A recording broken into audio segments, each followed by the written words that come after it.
Hi everyone, please subscribe to my channel. Blood Immortal Venerable. See playlist for other chapters and novels. I do not translate the novels. Credits goes to original translator and author of the novel. I only make it as an audiobook so it would be easier to just listen while doing other things. Credits goes to the author of the novel. I convert stories to audiobook for mental health, for multitasking purpose, for accessibility and time saving. Listening to audiobook is also beneficial for people who have disability. It improves our listening skills and improve our English comprehension, vocabulary and other things. So, thank you for listening. Thank you and thank you very much for your support. Chapter 3761, Refuse to Obey. Dale had told Zen of how they had communicated with Jeffrey before. Now that the Grand Supreme Elderly Lord mentioned it, Zen was naturally filled with a great deal of concern. He gestured to Lorena and Rosie to be silent.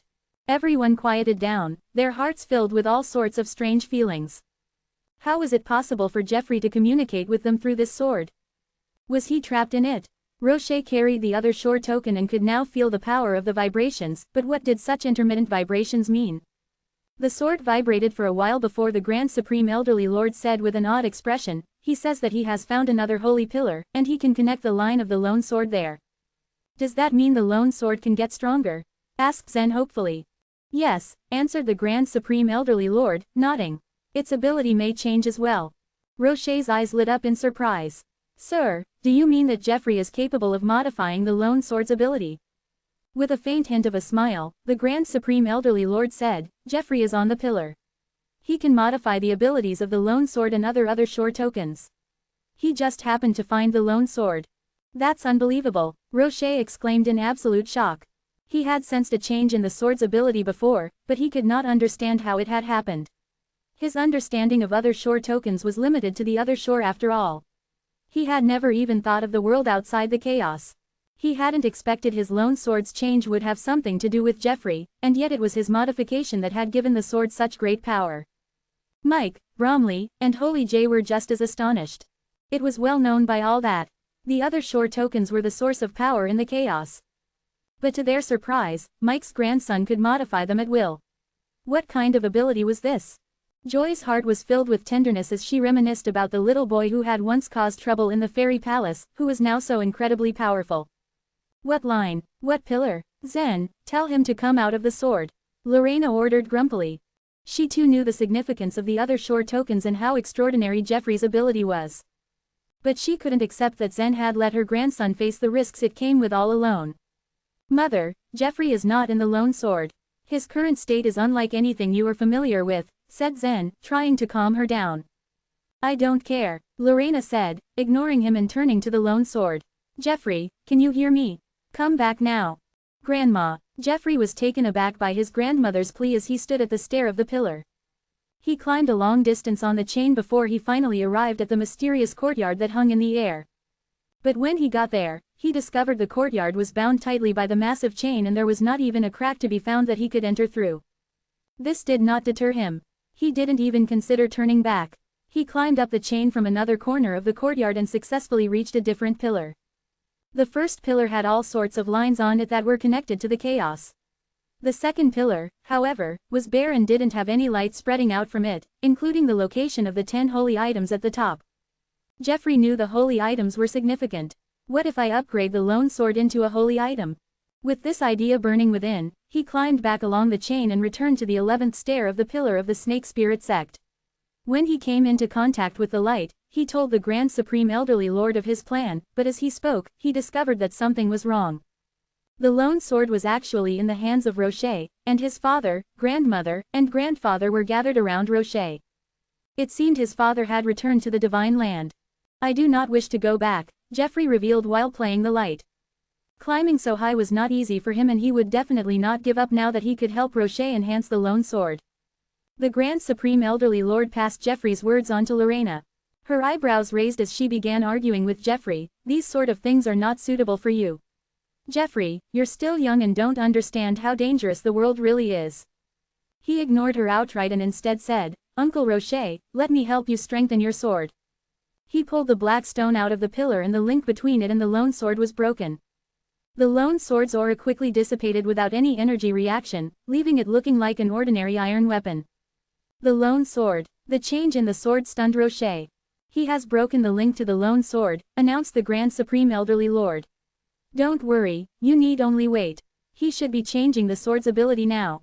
Can you get in touch with him? Asked Lorena, still peeved. No, replied the Grand Supreme Elderly Lord, shaking his head. That brat, Lorena muttered angrily, turning her head to stare at Zen. You're his father, why aren't you stopping him? I'm going to tell Tia about this and we'll see how you explain it then. Zen was speechless. Jeffrey hadn't even given him the chance to speak. How could he have persuaded him?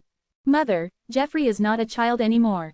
He can take care of himself well enough, Zen said, still trying to calm her nerves. Some of the members of the 9 Li race are waiting for you in the Pear Hill. Let me take you there now. Lorena was still enraged, but after hearing this, she thought a while and then asked, who are they? Grandpa Ambrose and Grandpa Tucker, replied Zen. Take us there. Harper came out of the Divine Land. He had always been loyal to the 9 Li race and was now eager to meet Ambrose and Tucker. Zen constructed a space door which led directly to the Pear Hill and sent Lorena, Harper and Rosie through. When Ambrose and Tucker saw Lorena and Rosie, their eyes instantly turned red. Back when the Divine Land set sail, they were left extremely desperate. They had never imagined they'd meet again someday. Unfortunately, 7 of the 9 chiefs had died, and those who remained of the 9 Li race were weak. It wasn't difficult to imagine their current sadness. After assisting his mother and the others in settling down in the Pear Hill, Zen returned to the top of the Divine Land and described roughly what he had encountered on his travels to the Source World.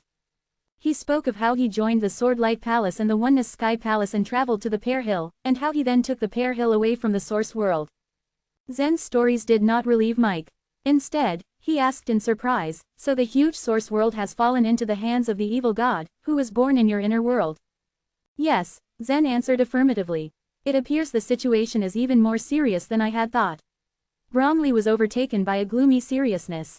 The Grand Supreme Elderly Lord had been silent all this time but then suddenly said to Zen, the Snake Spirit King must be very confident to dare to take this step. Even if the evil god has controlled the Source World, he may not be able to handle him. Zen had the ancestry-level bloodline, and so knew from the very beginning how to deal with this. Moreover, his primitive land was small in size, making it easy for him to manage. But the Source World was different. It had developed over countless years. It had long since grown into a gigantic world and couldn't fight against the heads given its huge form. It was just as the Grand Supreme Elderly Lord had guessed. The Source World was currently in the middle of an unprecedented era of suffering. Chapter 3762, The Crisis in the Source World. Currently, the Source World attracted a large number of vicious heads because of its huge structure. When the heads first appeared in the Source World, the evil god instantly realized that something wrong was going on. With this, he immediately summoned numerous avatars of himself and mobilized all the forces. Meanwhile, in the Bloom Divine Province, the place had been plagued by earthquakes for almost a month now. Along with this, a terrible rumor had been spreading among the citizens. Did you know, there are countless humongous and horrifying heads underground? These are what caused these earthquakes. They said these heads are hundreds of millions of feet in height. They can devour anything, living or inanimate. We're no longer safe here. We have to run away from this place. But with all these, others just laughed at the nasty rumors and didn't pay much attention to it. After all, a large number of powerful warriors were gathered in the Source World.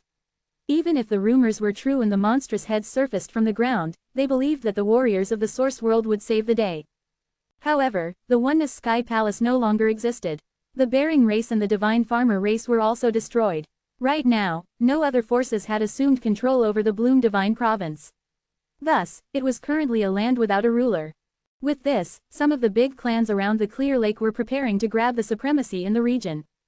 The Bloom Divine Province had always been a birthplace of great talents, and it had the reputation of nurturing a potential superforce. Thus, it should only be a matter of time when one of these large clans rose and replaced the Oneness Sky Palace. In recent days, in order to compete for the power and profit, the big clans around the Clear Lake had been holding continuous competitions. The geniuses at the other shore realm from various clans participated and gave their all to battle it out in the ring. This day, tens of thousands of people gathered by the Clear Lake to watch another set of breathtaking matches. On the surface of the lake, 2 young elites were competing like 2 atrocious waterfowls. Every time they would exchange a blow, a deafening sound would reverberate, creating ripples and shaking even the depths of the lake. The fierce showdown between the two young elites had lasted for about 5 minutes. One of them, who was in the third stage of the other shore realm, obviously had a greater edge. Under his constant attacks, his opponent's strength gradually weakened. Take this, Shining Dragon Sword skill. The elite on the third stage of the other shore realm roared mightily, ready to finish his opponent with this strike. At the same time, a violent earthquake occurred again. This time, the tremor they felt was much stronger than the previous ones. Fissures appeared on the ground and some houses even started to collapse. However, because of the frequent waves of earthquakes recently, nobody was alarmed anymore. They weren't fazed and still focused their attention on the ongoing battle. As soon as the third stage other shore realm warrior employed his sword skill, the water in the clear lake started to decline sharply. In just a few seconds, the entire lake dried up, exposing the massive lakebed. Wait, was this caused by the sword skill of that young man from the Sioux clan? I don't think so. Even if he's a promising warrior, he's still currently in the third stage of the other shore realm. He can't be the one who did this. If that's true, then what happened to the clear lake? The onlookers chatted with each other, figuring out what had happened to the water in the lake. Even the two competitors above the lake were taken aback. They immediately stopped their battle, startled with the strange phenomenon. As the water in the lake completely disappeared, everyone soon saw a huge sculpture of a face on the lakebed. It had vivid eyes, mouth, and nose.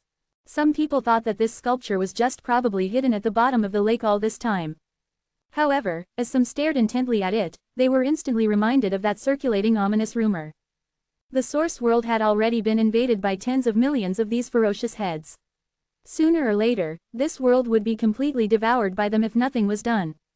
Clatter, clatter. What they saw was a head 500 times its original size.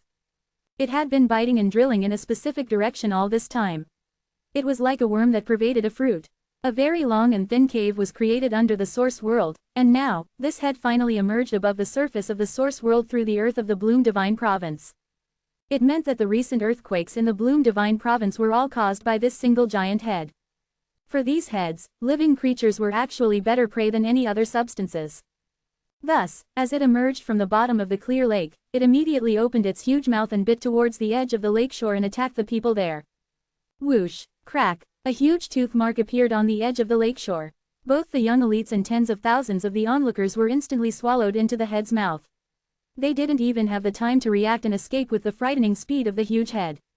Similar to the scene that just happened by the clear lake, this same disaster was simultaneously happening throughout the source world.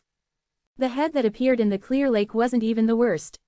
Some heads were about tens of thousands of times their original size, appearing in various large provinces. These colossal heads were by no means something that ordinary warriors at the other shore realm could handle. At best, they might be able to resist the heads that were about 1,000 times their original size. At the edge of the clear lake's bank, some lucky survivors started running like crazy, trying to escape from the huge head that had already killed thousands of people in just a blink of the eye. One of them suddenly stopped in his tracks as his body twitched. His face became blurry and gradually turned into that of the evil god. 6 Truths Explosion. Without the slightest hesitation, this replica of the evil god summoned 6 energy balls of different colors from his head, hands, feet, and abdomen. Right after he gathered them, he teleported into the mouth of the huge head and rammed these energy balls into it. Crash, boom, a devastating pillar of light penetrated the head. It left a huge hole in it, where the light surged into the sky. Everyone in the Bloom Divine Province could clearly see this dazzling pillar of light. The blinding light continued to disintegrate the head until it turned to dust. At the same time, about hundreds of provinces away from the clear lake, a large bed lay at the center of a broad, black hall. On this very bed, Edna was resting in the arms of the evil god. Recently, the evil god had been bad-tempered and irritable. Sometimes, Edna would even doubt if this man was the real evil god. Behind the hall where they were was a huge square. Here, over 10,000 people were sitting with their legs crossed as if in meditation. These were all replicas of the evil god. Although they were just replicas, they were no different from the real evil god. They shared the same strength, aura, and even thoughts. As the current ruler of the source world, the evil god discerned that the invasion of the menacing heads would bring huge troubles. If he failed to eliminate all these abominable heads, the source world would be devoured and destroyed in a short time. However, though he had already mobilized all his forces throughout the source world, and even asked the help of the Nihility race through the Black Ship, he still couldn't find an effective way to deal with the heads. A few days ago, the Black Ship had already contacted the Nihility race, and the Grand Master of Heaven himself descended to the Source World to check on the situation. However, he only told the evil god that he would try to think of a solution and quickly return to the other shore afterward. At this critical moment, he could only rely on himself to solve this crisis. It might be too late for the Source World if he kept on waiting for the help of others. On a whim, he gathered over 10,000 of his replicas in an attempt to think of a viable solution to their dilemma. This was the reason why these replicas were all currently at the square. Some of them were thinking by themselves, while others were discussing in groups. Even the Six Truths explosion, which was the powerful skill that his replica had performed to vanquish the huge head by the clear lake, was a result of this kind of brainstorming. He believed that little by little, they were making progress in destroying their opponents. However, because of the overwhelming number of the heads, the current methods that they formulated were still far from enough to annihilate them all. That was why they couldn't afford to stop thinking of a better way. Lying on the comfortable bed, the evil god slowly let out a deep sigh. Hearing this, Edna tied up her silky black hair, gazed at the evil god, and said, "With so many avatars helping you to find a solution, why do you have to bother yourself about it?" The evil god was getting too absorbed with it that his temperament had changed drastically. In the past, all he needed to do was destroy everything as he pleased. He was just a reckless and happy-go-lucky guy that did whatever he wanted. But since he assumed control of the Source World, he now had the responsibility to protect the land and the people. And this was something that he was not good at. If all the heads came from a single direction, I wouldn't need to worry this much. But they're everywhere, they're scattered in the entire chaos, and they come from all directions. It's just impossible to guard against them. I don't think there is a perfect solution to deal with them, the evil god complained in an annoyed tone. With her hand covering her bare shoulder, Edna buried her head in thought for a while. Then, out of nowhere, she just blurted out, "Is there anything that would repel the heads?" Repel the heads, the evil god furrowed his brows as he entertained this thought. After a few moments, his eyes suddenly lit up, and there was a faint grin on his face. "Edna, what do you think would they hate the most?" Chapter 3763, Nipping Consciousness in the Bud. To the evil god, anyone who was against him must be eliminated. Even those who didn't provoke him would end up dead. Those who dared take the initiative to provoke him would face even worse. The evil god had been looking for a way to kill the heads after they invaded his territory. Why would he care what they hated the most? But he changed his mind now. The Source World was too large. Even if the evil god had tens of thousands of avatars, he still couldn't guard every corner. If he could use some method to force them to gather in one place, he could then easily kill them. Edna saw the sparkle in the evil god's eyes, but didn't know what was on his mind. She stuttered, I don't know what they hate. But they will know, the evil god said confidently. An idea was forming in the evil god's mind. And then, a consciousness appeared in the minds of the 10,000 evil gods in the huge black square. The order given to them by their master was always top priority to them. The master orders us to find the weakness of these heads. What do they hate? We have to test them one by one. We will find it out. These heads are stupid, and their behavior pattern is simple. We can start from their mode of behavior. These avatars of the evil god were as smart as their master. The evil god had only to give them a hint and they would begin to brainstorm and make plans. Tens of thousands of avatars were now in a heated discussion, the huge square suddenly becoming noisy. It had now become difficult to hear anything. It's so noisy. Stop it, you idiots. An avatar cursed angrily. The other avatars quickly closed their mouths and began to communicate with each other through their spiritual sense. The tens of thousands of avatars thought differently, but they were very efficient and quickly came up with several plans.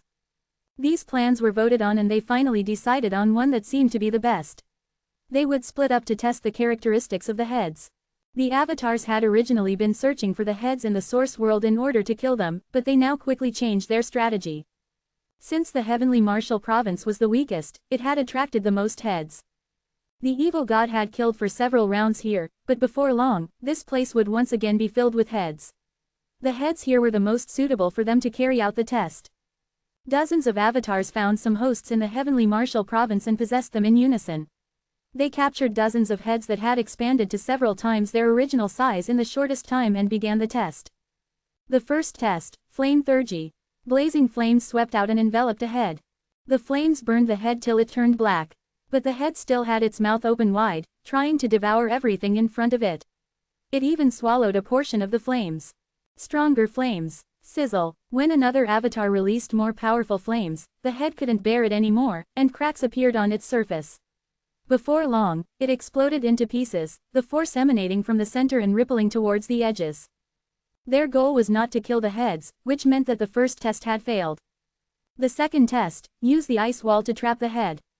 The third test, use lightning to bind it. The fourth test, use the force of fear. The fifth test, possess its consciousness. In less than 2 hours, the avatars had tested dozens of Thurgies.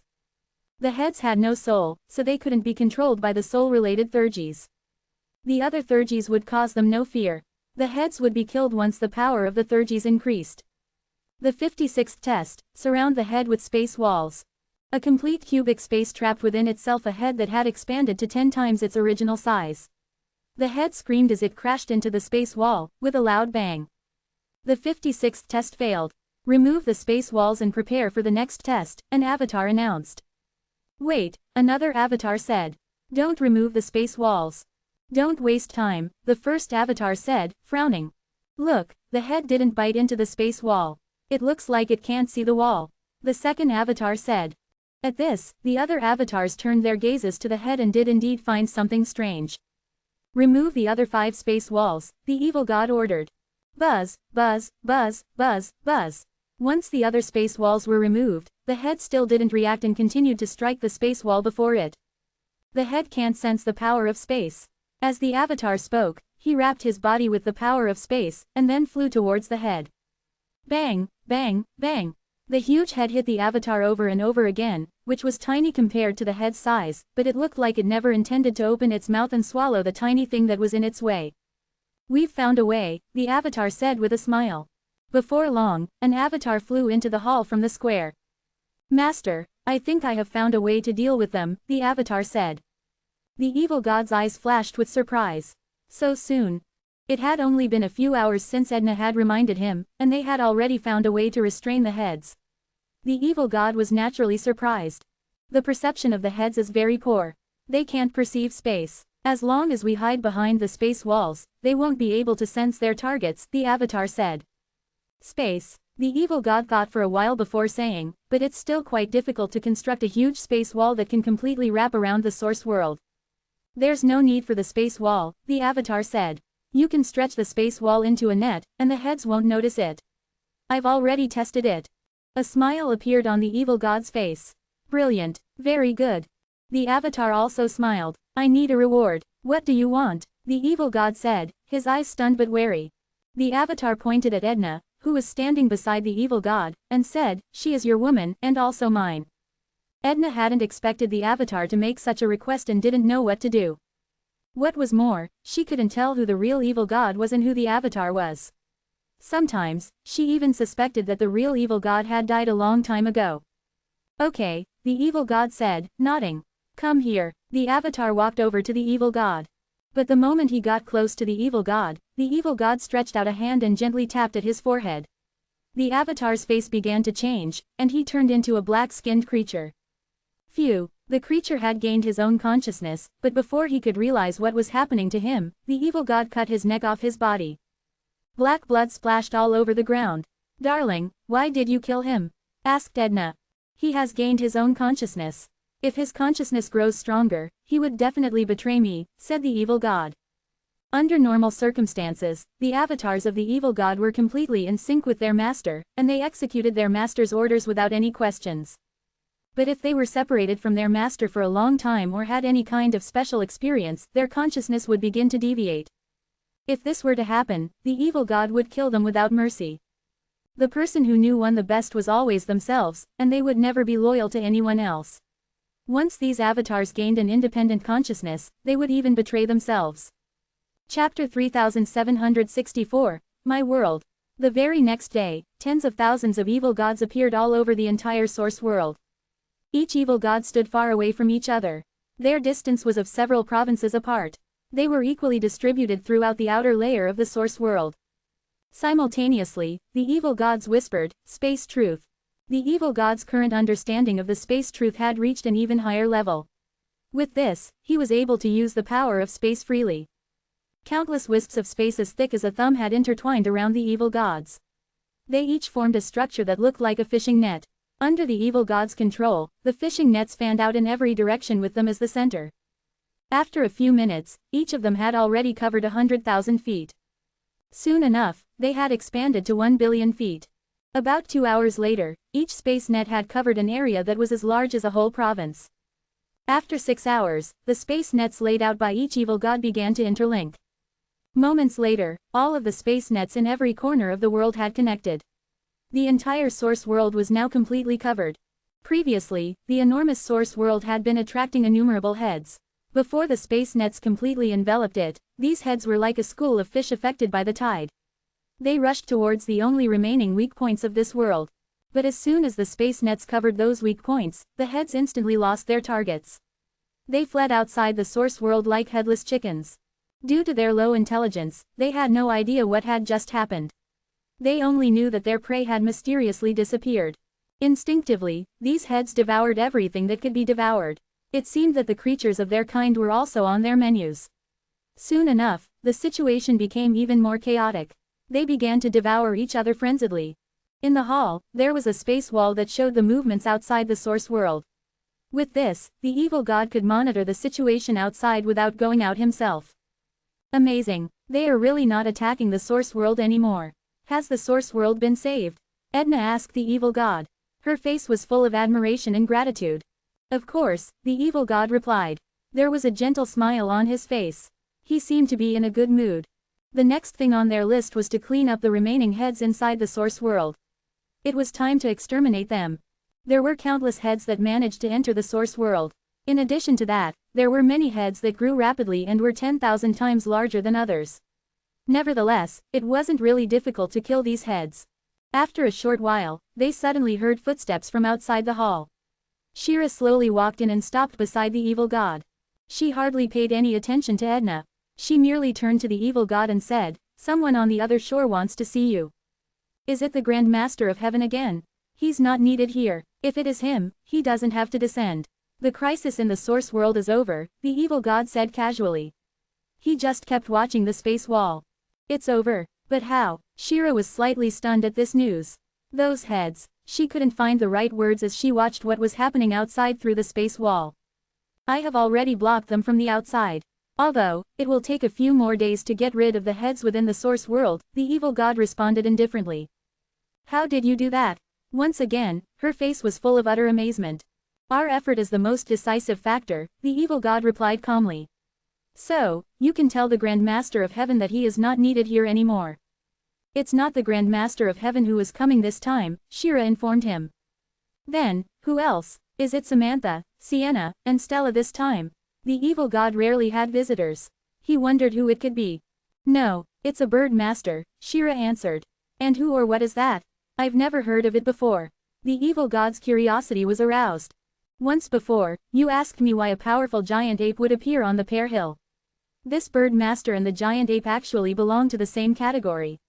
Therefore, he will be able to answer your question," Shira replied simply. In the Jade Pure Realm, the Snake Spirit Sect and the Bird Spirit Sect waged a fierce war against each other. But in the end, the Bird Spirit Sect suffered a crushing defeat. At the final moment of their battle, the Snake Spirit King almost destroyed the Bird Spirit King's coordinates. But for some unknown reason, the Snake Spirit King did not go through with it and decided to spare the Bird Spirit Sect. No one knew what kind of news he heard during that moment. Through their coordinates, all of the bird masters and treacherous beings that perished in the war could revive. This meant that their defeat did not cause substantial losses. However, it made the bird masters understand a simple yet painful truth. The Snake Spirit Sect was far stronger than the Bird Spirit Sect. It would be absolutely impossible to defeat them on the other shore. For this reason, the Bird Spirit Sect summoned the members of the Nihility race in secret. And so during that period of time, the Black Ship was not able to contact the Grand Master of Heaven. Now, the Bird Spirit Sect knew that the evil god was in control of the source world. Hence, they fixed their eyes upon the chaos once again. After the evil god heard this news from Shira, his expression became guarded. "Fine, I want to meet him." With that, Shira smiled sweetly and took out the descending ring. Flash, the entire hall was covered in bright light. As the descending ring radiated with a dazzling golden light, it floated into the air. Shortly after, the figure of a giant bird slowly appeared in front of the evil god. This gigantic bird was none other than the bird master, Duran. The evil god immediately sensed the incredible aura of the bird master. He opened his eyes a little wider. There was no doubt that this bird was very powerful. He almost had the same extraordinary aura as the giant ape. But Duran's strength was still far inferior to that of the giant ape. "Greetings, bird master." Shira instantly bowed low. Duran didn't pay any attention to her. Instead, he looked directly at the evil god in front of him. His sharp eyes were scrutinizing every bit of the evil god. "Are you the one who controls the source world?" Duran asked straightforwardly. "Yes, it is me," the evil god replied impassively. "Very well." Duran turned away from him and faced a blank wall. He then stretched out his sharp and enormous wings. With that, he gently scratched the wall of the hall. Whoosh! They heard a loud cutting sound. The evil god, Edna, and Shira only saw the movement of Duran's wings. In the blink of an eye, half of the hall was cut off. With a gentle flap of his wings, a strong gust of wind blew the upper half of the hall away. It drifted off 10,000 miles away from them. Duran looked around the immense space. This is the only successful thing the Grand Master of Heaven has done. He has finally helped us gain control of the source world. It was indeed an unexpected advantage to seize control of the primitive land. Nevertheless, it was a huge success for them. Hearing this, the evil god frowned. "Just to clarify, it is not you that control the source world, but me." "This is my world," the evil god stated coldly. Duran looked at the evil god and remembered something. Before he descended, the Grand Master of Heaven gave him a warning. The evil god was very rebellious. He should not try to completely take over him. He needed to be more patient and show the evil god more respect. Duran was a smart creature. Even though he was a superior bird master, he was perfectly fine with being humble in front of a mere human. He could restrain his arrogance and would do whatever it took to achieve their goal. As Duran remembered this, he smiled faintly. "That's right. Now, the bird spirit sect and the Nihility race need to rely on you." The bird master quickly adopted a friendly attitude. Duran's sudden change of tack surprised the evil god. He continued to ask, "What exactly are you? You don't seem like living creatures, yet you have an incredible amount of strength." The giant ape is even more remarkable. The scene in which the giant ape moved the pear hill out flashed through the evil god's mind. It was a surreal and astonishing thing to witness. "We are a level higher than you. We are also the builders of the chaos. When we die, we will become what I am right now. You can treat us as souls. However, we are called the treacherous beings on the other shore," answered Duran. Realization dawned upon the evil god. The treacherous being, did that giant ape also die and become a treacherous being? He asked curiously. "Yes, he is the monkey spirit king, one of the known 4 kings. Duran nodded. "Even though the monkey spirit king is dead, he still has that much strength. What kind of creature was he when he was alive? How could he be so powerful?" The evil god wondered out loud. It was quite incredible to come across such a powerful being. He used to be the strongest warrior in the main world. Even if he is in the form of the treacherous being now, he is still powerful, Duran said with a slight smile. The evil god looked at Duran. "What about you? Do you also have a king? Is he that powerful too?" The evil god couldn't quite contain his curiosity. "Our bird spirit king is on par with the monkey spirit king," replied Duran. His eyes were full of pride and admiration. Chapter 3765, Regret. Duran didn't treat the evil god as a subordinate, but actually viewed him as a partner. Since he was talking to a partner, he felt the need to display the true strength of the bird spirit sect. Duran felt quite confident. After all, the evil god had no choice but to cooperate with the bird spirit sect. "The bird spirit king, you said there are 4 kings. Then, who are the other 2? The evil god asked curiously. "The human spirit king and the snake spirit king," Duran answered. Then, his eyes grew misty. The 4 sects were a family many years ago. Usually, it would take a long time to tell the entire story of the 4 spirit sect. However, Duran took only around 5 minutes to give a brief overview of the history of the 4 spirit sect to the evil god. When he had finished, the evil god's eyes lit up with interest. "But since your bird spirit sect has been annihilated by the snake spirit sect, you should take revenge. Why do you want to destroy everything instead?" "This is the wish of our king. We have to fulfill it," said Duran. All the birds were extremely loyal to their ruler. The evil god didn't reply. After seizing control of the source world, the evil god felt no need to destroy it all. In the past, he had been alone. With his difficult personality, he made too many enemies, so he ended up cooperating with the Nihility race and then later joined the Black Ship. But once he became the ruler of the Source World, his thoughts somewhat changed. At the very least, he no longer followed the Nihility way. But now, he was reliant on the Bird Spirit sect. No matter how arrogant he was, he knew he couldn't oppose the Bird Spirit King's wish, especially not in front of Duran. I once defeated a little black snake in the consciousness of the Source World. Did he come from the Snake Spirit sect? The evil god suddenly recalled. When he found out that there was an intruder in the consciousness of the Source World, he had been quite puzzled.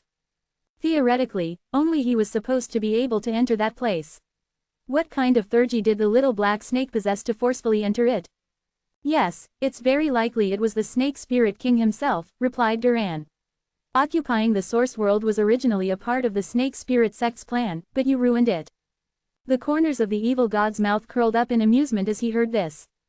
That's why the chaos was attacked, said Duran. You mean these heads? The evil god asked, his smile instantly wiped from his face. Duran nodded. Yes, the Snake Spirit King has begun a new round of world downgrading. It is to constantly devour these heads in order to expand the Source World, till it grows to be around the size of the chaos. Oh, the evil god's eyebrows shot up, as his interest was piqued once more. Expand the Source World to the size of the chaos. Right, maybe it will be even larger than the chaos, and expand to an unimaginable size. Duran said. How does one devour these heads? The evil god asked. Duran smiled. Just smash the heads in the Source World. You've already devoured lots of heads. Didn't you notice the changes in the Source World? Changes. The evil god closed his eyes gently and entered the consciousness of the Source World. The Source World was too vast. Although he had devoured a lot of heads, the Source World was so large that he hadn't noticed the small change before. After carefully examining the Source World, the evil god slowly opened his eyes wide. The Source World has actually expanded by about 10%. The evil god grew excited. This speed of expansion was actually quite terrifying. He didn't expect that devouring the heads would have such benefits. There is only one Source World in the chaos. So, are you saying the chaos will also belong to me in the future? The evil god asked pointedly. Duran shook his head. There is only one Source World, but there are several primitive lands. Since the Snake Spirit King has begun the downgrading, he will definitely use another primitive land. Therefore, you have to devour as many heads as possible, because there will inevitably be a battle between your Source World and the Snake Spirit King's primitive land, and only one primitive land will be left in the end. There will be a battle, the evil god echoed mindlessly. Lowering his head, he was lost in thought for a while. Zen suddenly came to mind. If these heads were all over the chaos, it would be difficult for the Pear Hill to escape. Was this the end for Zen? The evil god had always regarded Zen as his ultimate opponent.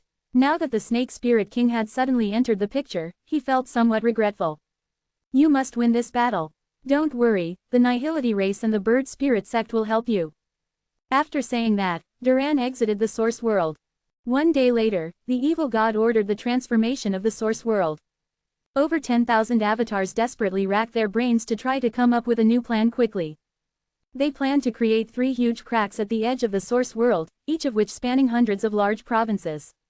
Within each crack, they would arrange huge magic arrays in the provinces. Once the heads in the chaos were lured into the cracks, the arrays would be activated to immediately kill those heads. This plan was exactly the same as the Snake Spirit King's. And it all went very smoothly. However, the evil god was visibly depressed these days. Even Edna couldn't figure out what was going on in his mind. Nothing she said could comfort him. One day, the evil god was staring blankly at the sky in the distance when someone suddenly draped a robe over his shoulders.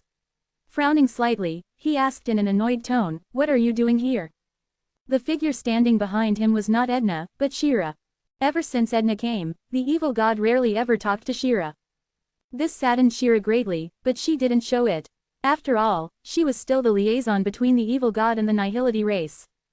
"I know why you are unhappy," said Shira, eyes flashing. The evil god glanced at her indifferently. "What do you know?" Shira leaned down to whisper in his ear, "You think you have lost Zen, your opponent." The evil god didn't say anything. Instead, he just let out a heavy sigh. "He might not die. Perhaps, just like you, he is rapidly growing," said Shira. The evil god raised his eyebrows and turned around abruptly to stare at Shira. "What do you mean?" he demanded. "Can the Pear Hill escape this disaster?" I don't know for sure, said Shira. But there is one thing I am certain of. You should have been born in a primitive land. Otherwise, you wouldn't be able to devour Usman, nor would you be able to obtain the consciousness of the source world. The evil god's eyes lit up excitedly. You mean that Zen's inner world is a primitive land? Yes, said Shira with a nod. When the evil god had been absorbed by Zen, Shira and the brass man had already suspected this, but she was not so sure at that time. However, when the evil god successfully devoured Usman, she was certain. As the evil god heard this, his expression suddenly relaxed. Smiling confidently, he said, I'll definitely win this competition. Chapter 3766, Alliance. Somewhere in the depths of the chaos, a huge pyramid spun slowly. Behind this pyramid was an empty void, the heads previously scattered already devoured. It had now entered a new world. With all the heads cleared out, 3 light columns suddenly extended from the 3 large mouths. The energy within these columns was very weak yet very stable and had the power to spread for billions of miles across the chaos. Although these heads were stupid, they had an extraordinarily keen sense when it came to energy. They crazily followed the light columns as they swept past them. Once the number of heads that followed the light columns was enough, the distance between each beam narrowed in such a way that they were all led towards the mouths of the pyramid. This was how all those heads from before were cleared out all at once. As the pyramid devoured the heads with frighteningly high efficiency, it expanded 1,000 times in size. It was small compared to the source world, but the rate at which it grew was astonishing. On the other side of the chaos, Zen used a similar way to clear the heads.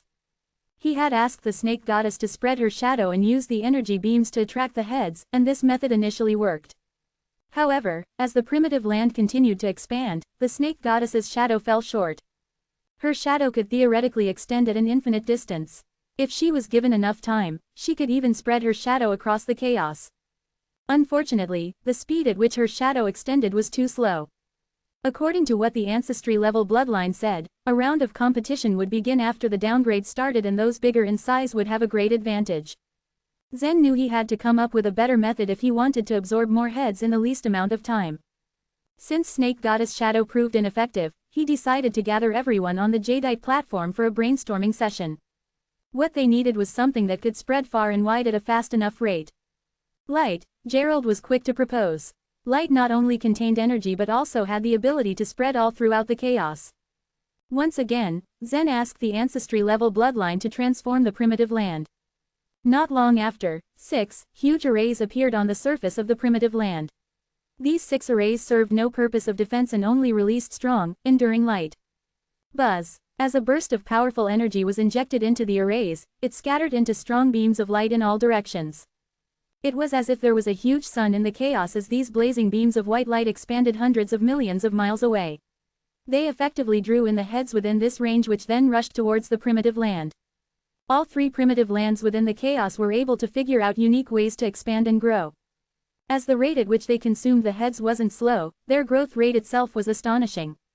For perspective, it was important to remember that the chaos was enormous. For them to grow to a size comparable to the chaos, given their already astonishing expansion rate, was still going to take some time. Fast forward to a month later. Several humans appeared at the Night View Island's entrance on the Supreme Pure Realm. The man at the helm was handsome and had a heroic expression on his face. Behind him were 3 women and 2 other men. As they approached the pool, 2 monkey masters suddenly appeared. Stop. Take one more step and you die.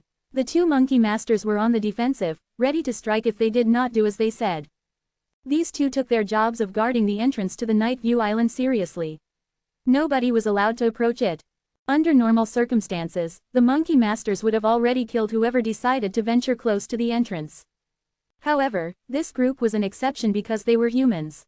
Over the years, the monkey masters made a lot of contact with the human race. Moreover, Zen also helped them awaken the monkey spirit king, which contributed to their changed perspective of the human race. The man leading his group bowed respectfully to the 2 monkey masters. I am the leader of the Nihility race, Grand Master of Heaven. Greetings, monkey masters. The Nihility race, Grand Master of Heaven, aren't you the ones supported by the bird spirit sect? One of the monkey masters said with a strange expression on his face. The Grand Master of Heaven gave him a gracious smile. Yes. I came here with Bird Master Lawler's coordinates. Lawler's reputation in the 4 Spirits sect was only second to that of the 4 leaders and was even on par with the Great Ape King. He was given the title, Divine Phoenix, and was no doubt a well-known figure. His name surprised the two monkey masters, who grew even more cautious against this group. The coordinates were equivalent to the lives of the treacherous beings. This person had come bearing Lawler's life. "Why are you here?" one of the monkey masters asked. "The bird master Lawler wants to discuss an alliance with the monkey spirit king," the Grand Master of Heaven replied. Without further ado, the two monkey masters sent this message to the Night View Island. A reply came soon enough, and the Grand Master of Heaven was allowed entry into the Night View Island, but only if he came alone. The Grand Master of Heaven entered the pond and went up the passage. Once he emerged on the other side, he was guided to a palace on the shore. Unexpectedly, there was no monkey spirit king in the palace, only a group of human heroes led by the primeval Lord of Heaven, and Zen was also there on the side. The primeval Lord of Heaven's face wrinkled with a smile. "Brother, we finally meet again," he exclaimed good-naturedly. However, his enthusiasm was only returned with a look of indifference. "Hello, brother." As soon as he finished speaking, his gaze fell on Zen. Back when he had just climbed up to stage 32, Zen already struck the Grand Master of Heaven as someone special. He never expected that this kid would actually affect the balance between the treacherous beings. The primeval Lord of Heaven simply brushed his indifference aside. "There is another person who wants to see you. You're not going to believe who it is." The Grand Master of Heaven raised an eyebrow. "Who?" The primeval Lord of Heaven nodded at Zen, and soon enough, a figure appeared above the latter's head. It was none other the Grand Supreme Elderly Lord, or rather, a strand of his soul. The Grand Supreme Elderly Lord, the Grand Master of Heaven could only murmur in astonishment. Was he truly seeing correctly? He had no idea that the Grand Supreme Elderly Lord hid in the Jade Pure Realm, and he never expected to see him here. The Grand Supreme Elderly Lord gave him a small smile. "The three of us have finally gathered together. What a beautiful and exciting surprise." "I am surprised but not excited," the Grand Master of Heaven replied coldly. He still held a few grudges. "It seems you're still angry about the past. Given the chance, I'll have Zia apologize to you personally," the primeval Lord of Heaven said. The Grand Master of Heaven harumphed. "That disciple of yours?" As soon as Zia's name was mentioned, the frown on the Grand Master of Heaven's face grew worse. During the battle in the Pear Hill, he had been exiled in the deleting space by Othniel and got kicked out by Zia. Never had he been so humiliated before in his entire life. "I'm here to discuss an alliance with the Monkey Spirit King, not to talk about the old days with you," he grumbled pointedly. Zen nodded. "That is correct. The Monkey Spirit King has entrusted the matter to us. You can discuss it with us." The Grand Master of Heaven couldn't help but frown at Zen's words. "What did you just say?" Chapter 3767, Represent. The Monkey Spirit King and the Monkey Masters were relatively simple-minded, so they were not good at strategizing. The Monkey Spirit King had completely put his trust in Zen. In any case, Zen and the humans were against the Snake Spirit sect, so he figured he could let them deal with everything. The Grand Master of Heaven didn't know the details, so he assumed Zen was submissive to the Monkey Spirit King, just like he was submissive to the Bird Masters. Therefore, when he had heard Zen's words, he was totally surprised. "Well, is it any use talking to you?" the Grand Master of Heaven asked. "Of course it is," replied Zen calmly. Although Zen wore a serious expression, the Grand Master of Heaven still didn't believe him. He said, "Don't joke with me, boy." "I'm not kidding," Zen said gravely. The Grand Master of Heaven's eyes shifted to the side of the hall, where two monkey masters stood guarding the door. The two monkey masters must have heard Zen's words, but they seemed unaffected by them. Helplessly, the Grand Master of Heaven said, "Please step back." Zen and the human heroes did as he said. The Grand Master of Heaven spread out his hands, and two golden crosses appeared in his palms. When the crosses coincided, the coordinates appeared in front of him. Buzz! A soft sound rang in everyone's ears, and a shadow of a huge bird materialized in front of them. It was the Bird Master, Lawler. Compared to the other Bird Masters, Lawler was just of medium build, yet his head almost touched the ceiling of the hall. Lowering his head slightly, he saw the group of humans standing before him. He bore a strange, ambiguous expression. "Grand Master of Heaven, I came here in person to see the Monkey Spirit King." "Why are these humans here?" "They said we could talk about this matter with them," the Grand Master of Heaven said with an indifferent shrug. "Humph." Lawler raised his head arrogantly. In doing so, his head smashed open the ceiling of the hall. Then, he let out a long howl. "Ahu!" The high-pitched howl echoed all throughout the Night View Island. Shortly after, a huge and agile figure ran wildly along the lake. When he closed in on the hall, he leapt up high and kicked open the door to the hall. Boom! The huge vibration made everyone in the hall jump from shock. I could hear you howl from afar, Lawler, said Manuel. Lawler stared at Manuel and sighed discontentedly. I came to the Night View Island in person. Why are there a group of humans? Humans? What's wrong with humans? Manuel asked in confusion. Don't play dumb. Can the humans from the secondary world really represent you? Lawler couldn't help but feel annoyed. The monkey spirits were born a bit dull. It was only then that Manuel understood what Lawler meant. He patted his forehead and laughed heartily. Of course they can represent us. My king has fully authorized them. You can talk to them about the alliance. What? They were authorized? Lawler was stunned. How stupid can the monkey spirit king be? He cursed silently. He had known the monkeys were simple-minded, but he had no choice but to grit his teeth and bear it in silence. If he really scolded the monkey spirit king, he would be in trouble and wouldn't be able to form an alliance with them. If you don't trust them, I can stay for the meeting, Manuel said. But you have to talk to them. Manuel jumped high again, bounding towards a corner of the hall to squat. Quote. Lawler was rendered speechless once more. Anyway, the great ape king had come. And he had no choice but to ally himself with the monkey spirit sect.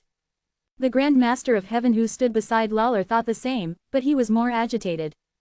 After all, he had always been a bit jittery when faced by the bird masters, but he was even more restless now that Zen and his companions had unofficially become the leaders of the monkey spirit sect. Even the legendary Great Ape King was obedient to them. Lawler retracted his head from the ceiling. Glancing at the group of people with a rather disdainful look, he said, now that the snake spirit sect has become powerful on the other shore, they have begun to downgrade the chaos. If they succeed, all of us will perish. The bird spirit sect and the monkey spirit sect will be no exception. Lawler didn't intend to include the humans at first, but he thought about it for a while and added, humans will also die. So the only way for us to survive now is to form an alliance between the bird spirit sect and the monkey spirit sect. The alliance would also be quite beneficial to the human race. All the human heroes, including the primeval Lord of Heaven, were very happy about it. Lawler thought that Zen would definitely agree without hesitation. But to his annoyance, Zen asked unhurriedly, as far as I know, both the bird spirit sect and the nihility race want to destroy everything. Are you giving up on that now? The Grand Master of Heaven's expression darkened at once. How dare you? You could say that to me, but you're talking to Lawler now. He thought to himself. A murderous look appeared in Lawler's eyes. That's our concern. It's none of your business. It had nothing to do with me in the past, but now that we are going to form an alliance, I have to be clear about it, Zen said calmly. You. Lawler was speechless. He had looked down upon these humans. Now as he heard Zen's words, he couldn't help but feel the rage surging within him. His face contorted in fury, and it took every ounce of his willpower to not strike him down on the spot. But on second thought, this was the territory of the monkey spirit sect. Moreover, the Great Ape King was still watching, and most importantly, he was here to form an alliance.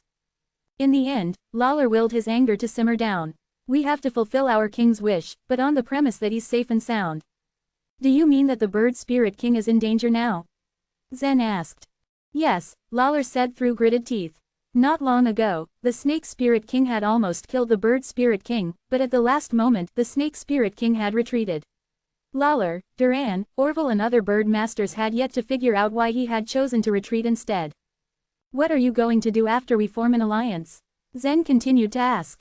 Lawler replied, we hope the monkey spirit sect will help us to launch a counterattack against the snake spirit sect.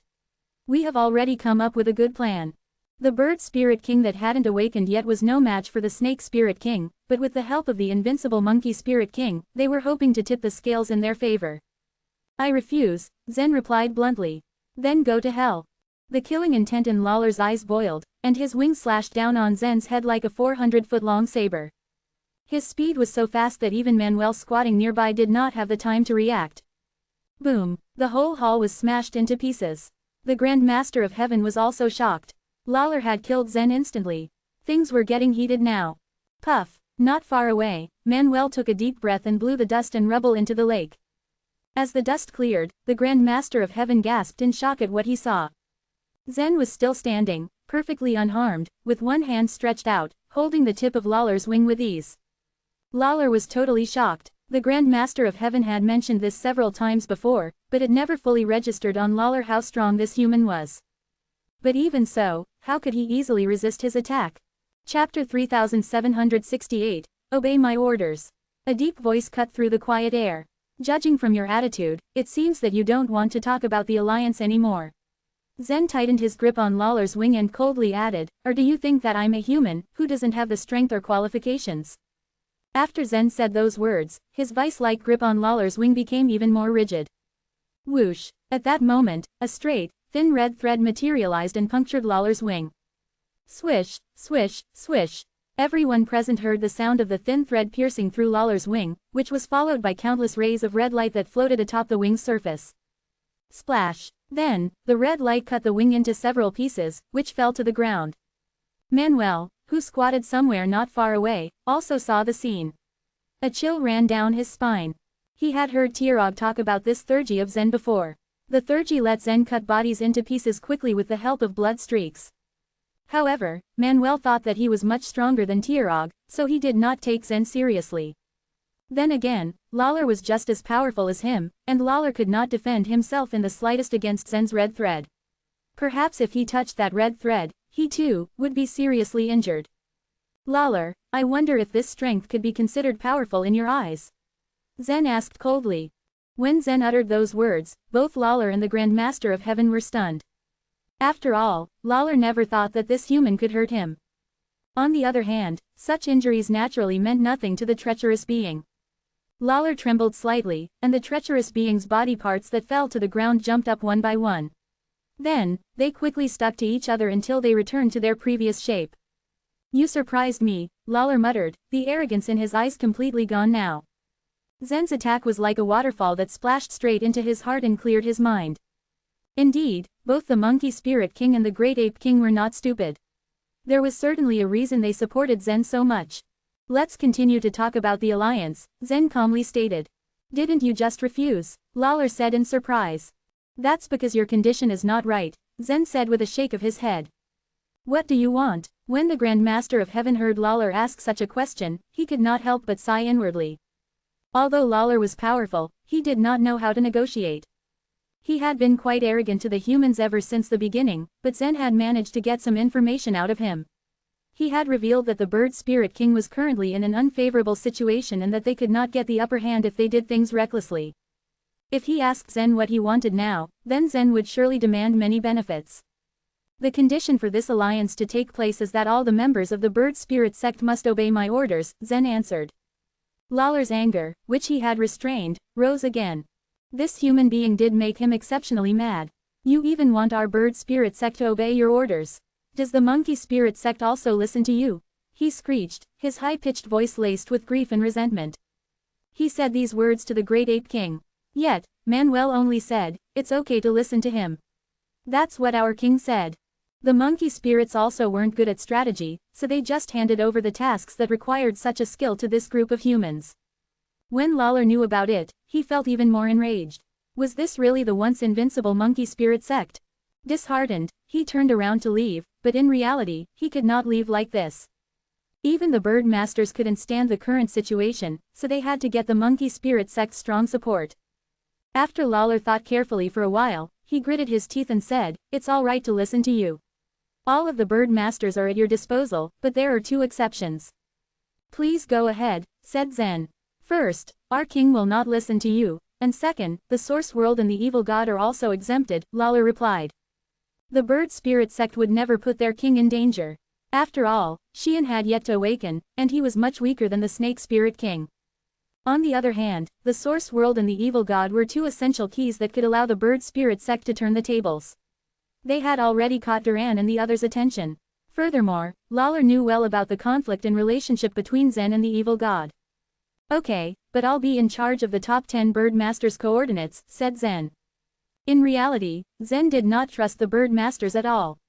Moreover, the bird spirit sect could become his enemies at any time because of the evil god.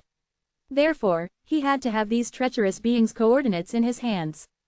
At that point, Lawler slightly hesitated to grant Zen's request. First and foremost, the coordinates were their lives.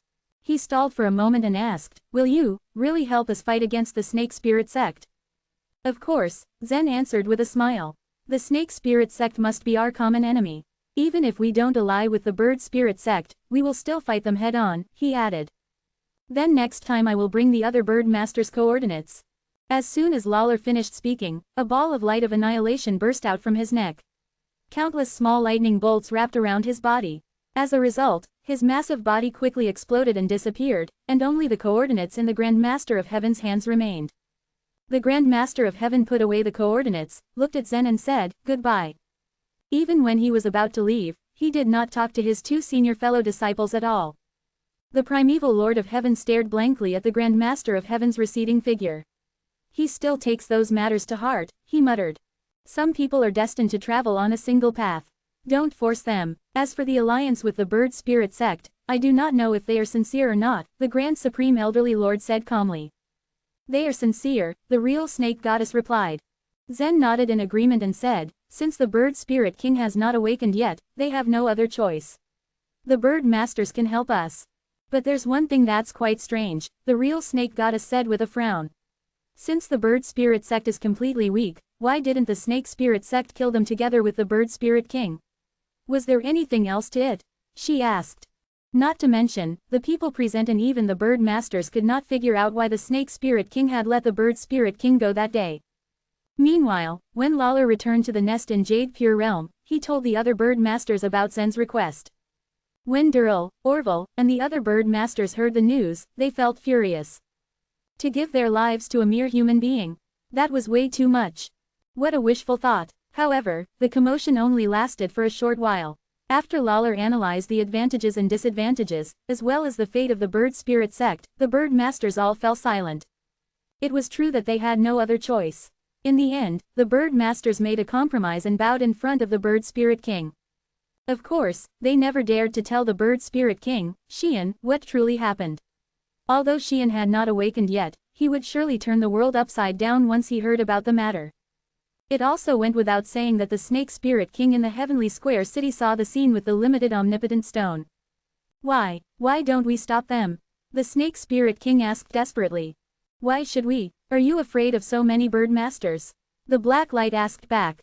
"Of course I'm not afraid of the Bird Masters," the Snake Spirit King said disdainfully.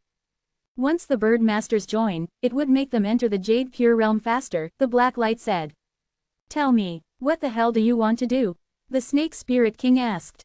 The Black Light didn't answer, but it surprisingly burst into laughter. Chapter 3769, The Final Preparation.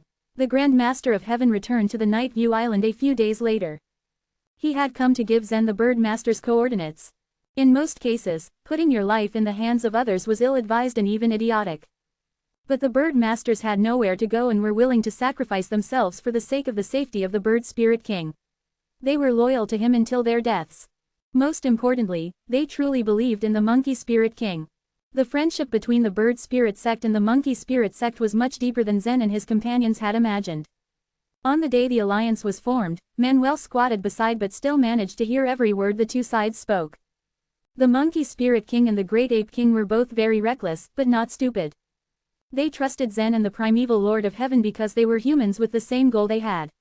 This made them trustworthy. The Bird Masters trusted anyone the Monkey Spirit King did. However, Manuel had come to retrieve the coordinates on the very same day they were sent to Zen, claiming they were not safe in Zen's hands and should be protected by the Monkey Spirit King. Whether he really wanted them protected or just not to be with Zen remained unknown. The addition of the Bird Spirit sect to the alliance gave the human heroes much confidence. They had, after all, been isolated and helpless once before. But now, against all expectations, they had gained the support of the Bird Spirit sect and the Monkey Spirit sect. Entering the Jade Pure Realm was then put on the agenda, but they would still need to prepare carefully to find a better opportunity to do so. In the chaos, the primitive land was still methodically devouring thousands of heads. The primitive land was once only twice the size of the Pear Hill, it could even touch the top of the primitive land. But now, if one stood atop the Pear Hill and looked out into the distance, they would see the boundless blood-red sky. The primitive land had become incredibly expansive. Zen had moved the continents that had been floating in the sky down. They were now placed in the middle of the Pear Hill and the ruined graveyard, serving as a bridge between them. Another 3 mountains appeared on the other side of the Pear Hill. Each mountain had a different shape and was about a third of the size of the Pear Hill. These were the lairs Zen had built for the 3 Chaos Ancient Gods. The Chaos Ancient Gods had curled up in the Pear Hill before, but now there was enough space for them to have their own lairs. Boom, boom, boom, thunder rumbled in the blood-red sky, causing everyone in the Pear Hill, the continents and the ruined graveyard to raise their heads. Mother, it's thunder. In the fairy palace, Salome covered her ears with her hands as fear rattled in her big black eyes. Don't be afraid, Salome. It's not thunder, it's your father cultivating.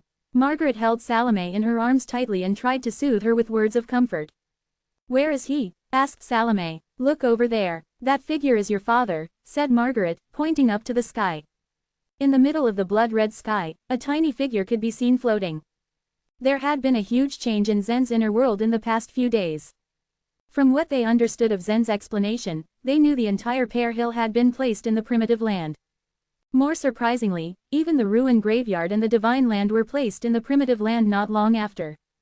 All this considered, Zen's inner world had become quite lively. Aura, Letitia and Lavender wished to return to the evolutionary universe. Nellie and Laquisha couldn't wait to return to the divine land and reunite with their families. In the blood mist, Zen's body floated like seaweed in a calm ocean current. Every 5 minutes, the blood-red thunderbolts whipped at him like vines. These strikes didn't cause him any pain, but they did infuse strength into his body. Boom, boom, boom, dozens of blood-red thunderbolts surged into Zen, causing cracks to appear on his body, like a porcelain sculpture that was about to shatter into pieces. My body is going to break. I can't bear it any longer. Zen shouted from within the thunder. The blood-red thunder quickly disappeared and the sky returned to peace. Bright green raindrops then rained down onto Zen's body. They were like tiny bugs, crawling into the cracks and repairing them with visible quickness. After being refined, Zen's body was absorbed by the ancestry-level bloodline to create a nearly perfect body. His body now began being refined again. He had already been struck by the blood-red thunder 13 times. How long will it take to reach the limit? Zen asked exhaustedly. I'm not sure. As far as I can remember, there is no limit to the strength of the physical body. I once strengthened a host to a truly terrifying level, said the ancestry-level bloodline recalling the past. Its memory had always been a mess. Some key memories had disappeared, but some details remained very clearly. Oh, how terrifying do you mean? Zen's eyebrows trembled slightly. It must have meant something horrible when it said, terrifying. Even a full blow with 90% of the stellar world's energy could not destroy his body, answered the ancestry-level bloodline. The stellar world was the 5th grade world, referred to as the deep space by the Four Spirits sect. If it was merely an independent secondary world such as the chaos, Zen would not be that amazed. But the stellar world was the 5th grade world. 90% of the energy in the 5th grade world was undoubtedly a terrifying prospect. What kind of incomprehensible power could withstand such a blow? It's a pity I've forgotten what that host looked like, and even his name, the ancestry-level bloodline sighed dejectedly. I failed in every battle with those downgraders. The ancestry-level bloodline possessed intense strength, but its opponents were always able to defeat it. This time is different, Zen said abruptly. Why is that? Asked the ancestry-level bloodline. Because this time, I'm your host, Zen answered confidently. The ancestry-level bloodline was silent for a moment, it did not wish to frustrate Zen. Let's begin the 14th refinement with blood-red thunderbolts. After 50, I will fill your body with space spores. Is that another method to strengthen the body? Yes, it strengthens your body with the power of space. Is it the final method of strengthening? No, there are several others. Soon after, the blood-red sky rumbled once more and thunderbolts as thick as tree trunks whirled in the sky and rushed towards Zen. Just then, countless shadows were suddenly reflected in his eyes. He saw the silhouettes of mountains, thunderbolts, and his body in the distance. These were the variable images. Another shade stone descended. It had only been a few months since the last shade stone appeared. It seemed the frequency of its appearance was certainly ramping up. At the same time, a square black stone floated over 1,000 feet above the middle of the Blood Sea province, quickly attracting the people's attention. Chapter 3770, Restore. As an excellent weapon refining material, the shade stones caused fights among warriors every time they appeared in the source world. Even this time was no exception. Although the Blood Sea province was relatively desolate, it used to be a territory of the Bering race. When the shade stone appeared out of nowhere, dozens of warriors at the other shore realm scrambled to get close to it, gathering in a circle surrounding it. In just 2 months, 2 shade stones have appeared in the source world. Who will take this shade stone? Should we hand it over to the G clan? Although Yellow Thirk had been killed and the Bering race scarcely annihilated, the evil god didn't kill the entire clan. The G clan was left standing. Suddenly, one of the warriors from the crowd started to tremble. The other warriors were struck with fear as they watched him. The evil god had once come to the Blood Sea province to slaughter, and had occupied many people's bodies. Several warriors at the other shore realm had been possessed by the evil god, so they easily recognized what was happening. In the blink of an eye, the warrior transformed into the looks of the evil god. Hand it over to the G clan. The evil god raised his eyebrows at the warrior who said it. The warrior felt chills across his body as if he had fallen into an ice cellar. And no, of course, we'll hand it over to you. The evil god snorted faintly and looked at the shade stone in deep thought. He showed a confused look and stared at the warrior. The warrior's body shook continuously, and before he could even speak, his body turned into another evil god. The shade stone is said to be used as a timer. It recently appeared so frequently. Does this mean that the chaotic era is nearing its end? The evil god asked threateningly. That should be the case, the second evil god replied. But the chaos has already undergone a drastic change. In what way will it come to an end? No one can predict. Let the master ask the bird masters. Maybe they know. Well, what I care about isn't the end of chaos. Since the Snake Spirit King wants to complete the downgrade, he must have considered the possible end of the chaos. What I'm curious about are the shadows I just saw. Haven't we talked about them last time? One of the evil gods recalled. The shade stone itself exists as a timer of the chaos. When it appears, it will cause a disorder in the time sequence. The shadows will then be seen, he added. I don't think so. If the time sequence is really out of order, the number of each of our shadows should be the same, but the number of each avatar's shadows and the master's shadows varied greatly. These shadows are probably other versions of ourselves. All the avatars of the evil god were divided on their opinions of the shadows. Some thought that it was just caused by the disorder in the time sequence, while others felt that there were really other versions of themselves. These versions were usually hidden within their bodies, and could only be observed when the time sequence was in disorder. So what if they were really other versions of ourselves? They have always existed with us in sync. Normally, we don't even notice them. They mean nothing. As long as they exist, it means something, one insisted. The dilemma also troubled the real evil god. He leaned against the wall listening to the avatars' arguments. He also became confused about the shadows. This time, the real evil god felt the excitement from the heart of an avatar. An avatar who was squatting on a corner of the square suddenly burst into laughter, causing the other avatars to look at him puzzledly. What are you laughing at? Spit it out. What's so funny? Anything you might want to tell us. Just say it. The avatar sneered. Those shadows have always been within our bodies and can only be seen when time sequence fluctuates. Do you know why? Why? Another avatar asked in eager curiosity. Because you are all idiots, the avatar cursed and laughed some more. The other avatars resisted their anger, gritting their teeth. We are all the same. Are you cursing yourself? One of them retorted. They had all come from the same person, with the same character, emotion, and level of intelligence. On the other hand, the real evil god in the hall felt a little depressed. Why did the avatar curse so suddenly? The avatar stopped laughing and continued, these shadows are so real. We can see them when the time sequence is in disorder, but we can't see them when it is stable. This is because our cultivation of space and time is not enough. If only we had a good mastery of time and space, we could naturally distinguish them. It sounded reasonable, but it was undoubtedly nonsense. The evil god's cultivation had reached a peak in the chaos now. Not only did he unify the godly ways, but he also comprehended 6 truth-level theurgies. He even used the power of 6 truth-level theologies to create the more astonishing 6 truths explosion. Putting the other shore tokens and the eternal realm bloodlines aside, the evil god was truly unprecedented and could not be surpassed by anyone, even in the future. But the ways blending energy we cultivated has reached its limit. Yes, it is a consensus. There is no possibility of strengthening the space truth any further. The avatars said one after another. The avatar who cursed smiled coldly. The bird master named Duran told us that the chaos is the result of the downgrade of the main world.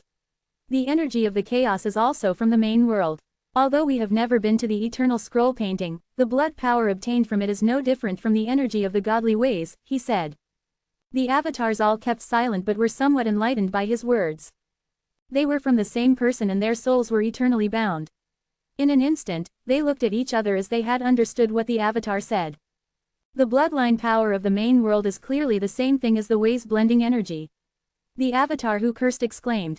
But the two powers are much too different, another avatar reminded him doubtfully. In the battle in the Blood Sea province, Yellow Thirk and Divine Farmer, who were Eternal Realm warriors, displayed their strongest power. This already exceeded Evil God's expectations. If it weren't for the fact that the Evil God could produce as many duplicates at will, it would be hard to say who would win. Of course there is a difference, the avatar who cursed agreed. But suppose the two are the same thing, we can restore the ways blending energy to see if we can get the bloodline power of the main world, he continued. Restore the ways blending energy to the bloodline power. This idea is too crazy. It's impossible, the avatars disagreed again. Idiots, how would you know if you don't try? No one has ever mastered the complete ways blending energy before. The avatar cursed once more. Good idea, but you have neglected one thing. The voice of the real evil god echoed out in the hall. The bird masters are from the main world, and they are born with its bloodline power. I have asked Shira to inquire about the shadows, and they have no idea why the shadows exist either. If we want to see them clearly, we need power stronger than that of the main world. Perhaps we can continue to restore it after we get the bloodline power of the main world, the avatar suggested. In the end, all the power will be restored into one kind of energy. Wouldn't that still be the ways blending energy? One avatar interrupted, bringing laughter from all the other avatars. However, the real evil god was not amused. He had a chilling expression drawn on his face. Duran had told him about the history of the Four Spirit sect, and also mentioned a world at a higher level, the deep space. This was the same as the avatar deduced. Restoring the ways blending energy backward might be an option. You, the real evil god, pointed to the avatar. Come into the hall, he ordered with a firm voice. What do you want me for? The avatar asked in shock. I'll give you a reward. Chapter 3771, Entering the Jade Pure Realm. The third shade stone appeared less than a month after the second one had appeared. The people in the source world and the Pear Hill began to worry at this. There was only one possibility they could think of why the shade stones were appearing so frequently: the end of the chaotic era was near. But this round of chaotic era seemed to find itself in worse situations with every passing hour. In the past, at the end of a chaotic era, only one primitive land like the source world existed and only one civilization ruled this primitive land. When the era ended, this ruling civilization would gather the power of the entire civilization to resist it. This didn't mean that every era had a ruling civilization. It was also possible that there were anywhere between 3 and 5 superpowers that could also join hands to fight the coming of the end. In the face of the oncoming destruction of the chaos, all the past hatred between these superpowers was to no avail. In this chaotic era, not only had there been no ruling civilization, even the various super forces had fallen into a state of disunity. Even the Pear Hill, which usually attached the greatest importance to the finale way, had to worry about their own fate as they hid in Zen's primitive land. At this point, no one had the time to think about the end of the chaos. About 20 days later, the fourth shade stone appeared, and another grain of sand went missing from the hourglass. Simultaneously, a bloody cocoon cracked open on the blood-red sky of the primitive land, and Zen crawled out of it. Is this blood cocoon the last skill to strengthen my physical body? Zen asked. For the time being, it is, the ancestry-level bloodline replied. Then it's time to set out to do what I have to, Zen said, his jaw set in determination. Zen's figure flashed before falling down like a meteor. It wasn't long before he landed on the jadeite platform of the Pear Hill. The primeval Lord of Heaven had, during this time, descended onto the jadeite platform several times. He had some news to give Zen, but every time he had come, Zen had been cultivating in seclusion. So he hadn't usually stayed long and left quickly on discovering that Zen wasn't present. Today, however, the primeval Lord of Heaven got lucky with the chance to meet Zen, having waited here for a long time. The Grand Master of Heaven has come to the Night View Island 3 times, the primeval Lord of Heaven said, going straight to the point. What did he come there for? Zen said, feeling it strange that this had happened. The Bird Masters are anxious to let us ascend to the Jade Pure Realm. The Jade Pure Realm had resumed its usual peaceful state as the war between the Bird Spirit Sect and the Snake Spirit Sect had finally stopped for a period of time. But the Bird Masters were still in a constant state of panic, given that the Snake Spirit Sect was like a ferocious tiger waiting to pounce on them. Zen thought about this for a while before saying, even if we go up to the Jade Pure Realm, we won't immediately attack the Snake Spirit Sect. His goal had always been to reach the altar on the Jade Pure Realm. The primeval Lord of Heaven smiled. If we bring the monkey spirit sect into the Jade Pure realm, we can deter the snake spirit sect. This will ease the pressure on the bird masters. Zen looked at the primitive land that had grown bigger and said, then it's time for us to go. At the north of the Supreme Pure realm, thousands of gulls with beaks like those of cranes were crawling up the sides of the mountains. These gulls looked comical in their appearance, their big beaks looking like pickaxes. Their bodies weren't too big, but they were notorious among the other shore creatures in the Supreme Pure realm. They were smart, cruel, and great in number. The prey they targeted always ended up facing a miserable death.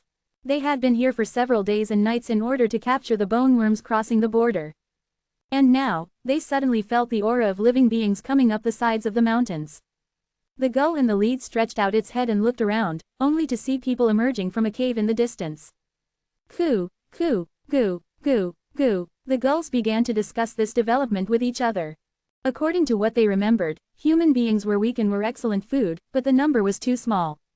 They had never been in a situation where dozens of human beings had appeared at one time, like they were appearing right now. The gulls with the beaks of cranes always became excited before hunting, but had to calm down if they wanted to successfully catch their prey. As long as the humans continued to approach them, the gulls would swarm forward and the humans would become their food within seconds. They had barely calmed down when suddenly, they felt a shadow sweep over their heads, as if a dark cloud had now enveloped them. It never rained in the Supreme Pure realm. What they were seeing was a giant foot. Boom! The huge foot, along with the gulls and the mountains, disappeared, leaving only a large, deep footprint behind. The whole of the Supreme Pure realm trembled.